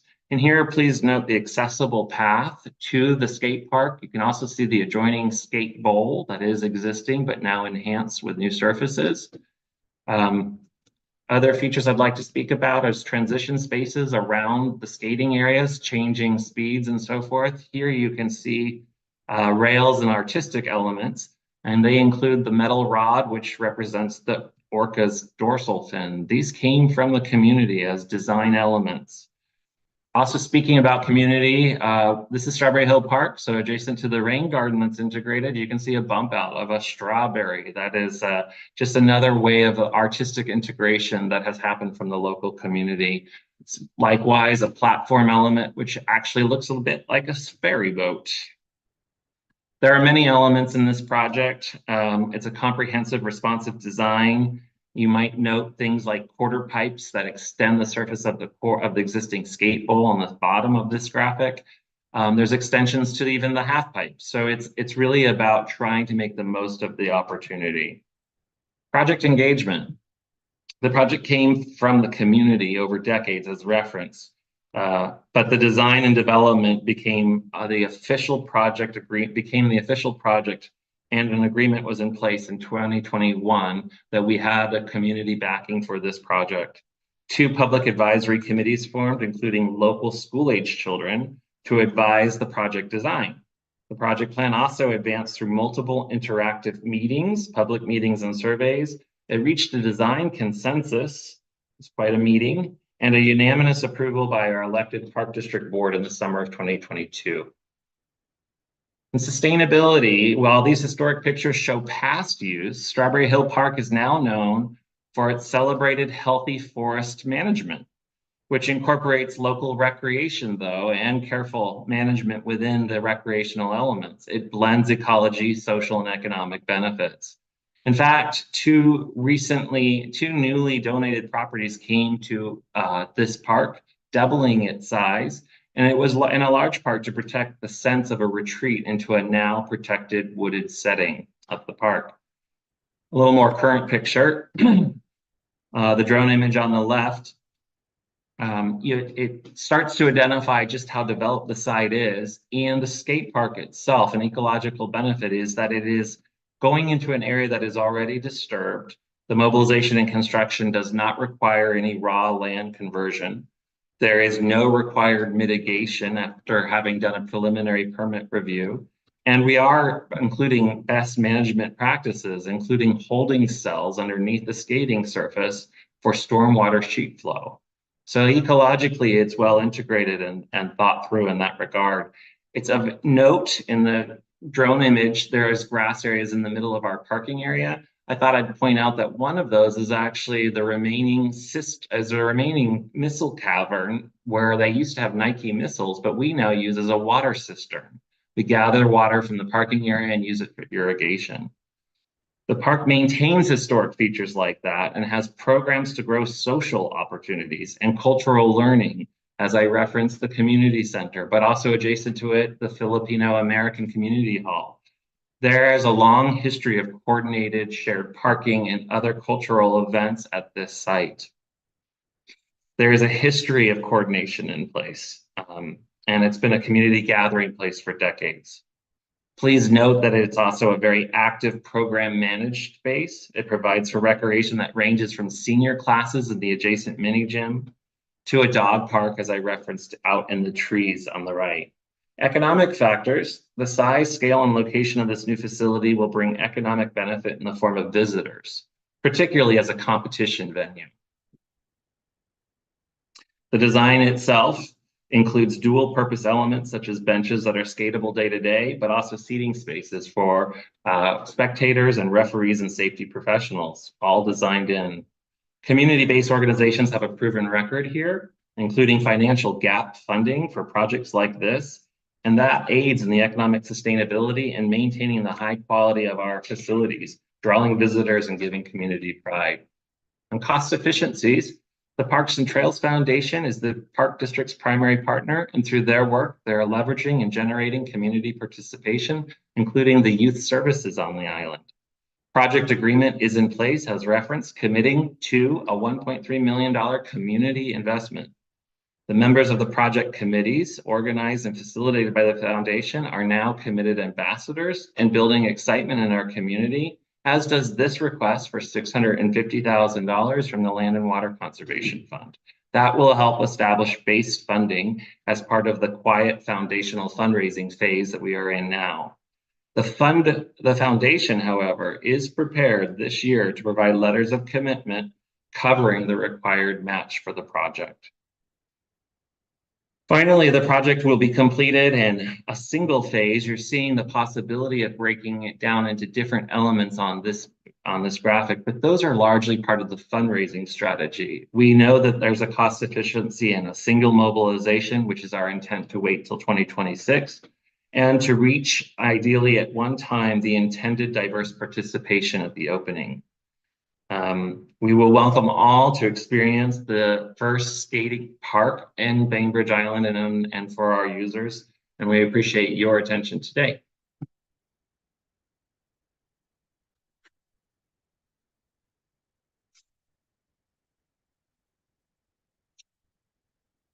Thank you, Deanne. Thank you, Matthew. First off, I need to let you know you went over by about 2.5 minutes. Thank you. So just good to tighten up some areas and practice. And do we have any other feedback, comments, questions for Matthew?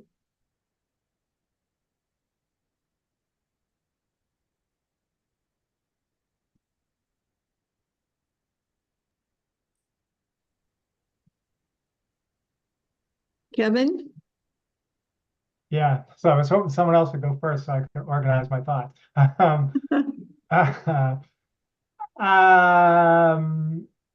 You mentioned something about the community investment of X amount of dollars and donations and getting a commitment from a foundation or something like that. I always think that any kind of match that isn't just like directly from the government or the local government is a valuable insight into the commitment of the broader community for supporting the project. So I just encourage you to maybe include a slide or a little table or something that outlines, okay, here's the $1.3 million project, and here's the LWCF component, and here's how much is the city's going to provide, or here's how much, importantly, here's how much other people are going to provide that are making contributions, whether in kind or actual dollars. So I just think that makes the case stronger for the extent to which people are supporting it. Thank you. Thanks, Kevin. Alex. Hi, Matthew. Hi. One thing that I noticed early in your presentation was the mention that the current skate bowl already attracts kind of a throng of skaters from across the region, that it's a really functional and attractive place. And then I noticed towards the end, you were talking about in terms of economic development, the value of having a place like this, bringing more people in. I wasn't sure whether or not in your park design, you've actually accounted for the additional need for transportation of the parking is what came to my mind. And I don't know if there's facilities nearby you already have shared use agreements with, or how you've accounted for that or not. That came to mind. Okay. The park is it's been through that recent concept plan, and I'd be happy to reference how it anticipates the square footage and has been reviewed for parking ratios. So to answer your question, we have like 217 spaces, and we can accommodate the enhanced space. It sounds like you're already anticipating the added demands. We are. Thank you. Yeah.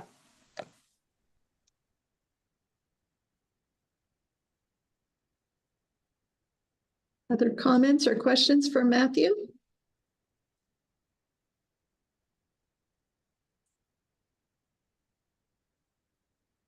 Okay, hearing none. Matthew, the committee will wrap up their comments, as will your grants manager, and return your application. So you've got the opportunity to make some revisions, and we'll see you back in August. Yeah, Deanne and the committee, thank you so much. And we would welcome your comments, even things that come afterwards. If they get into the written record, that would be great. Sounds good. All right. Take care. Thanks for your time.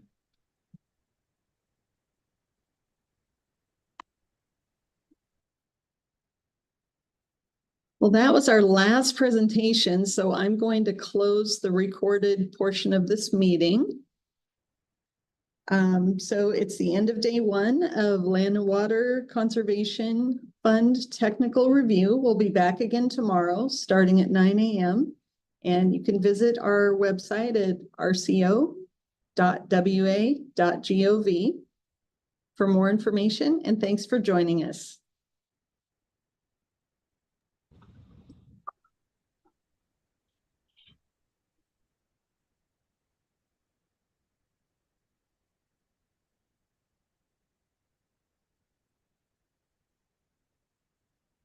Not sure that I stopped it, Tessa. It said it stopped. Did it? That was my recording. Yeah, we've got two going on.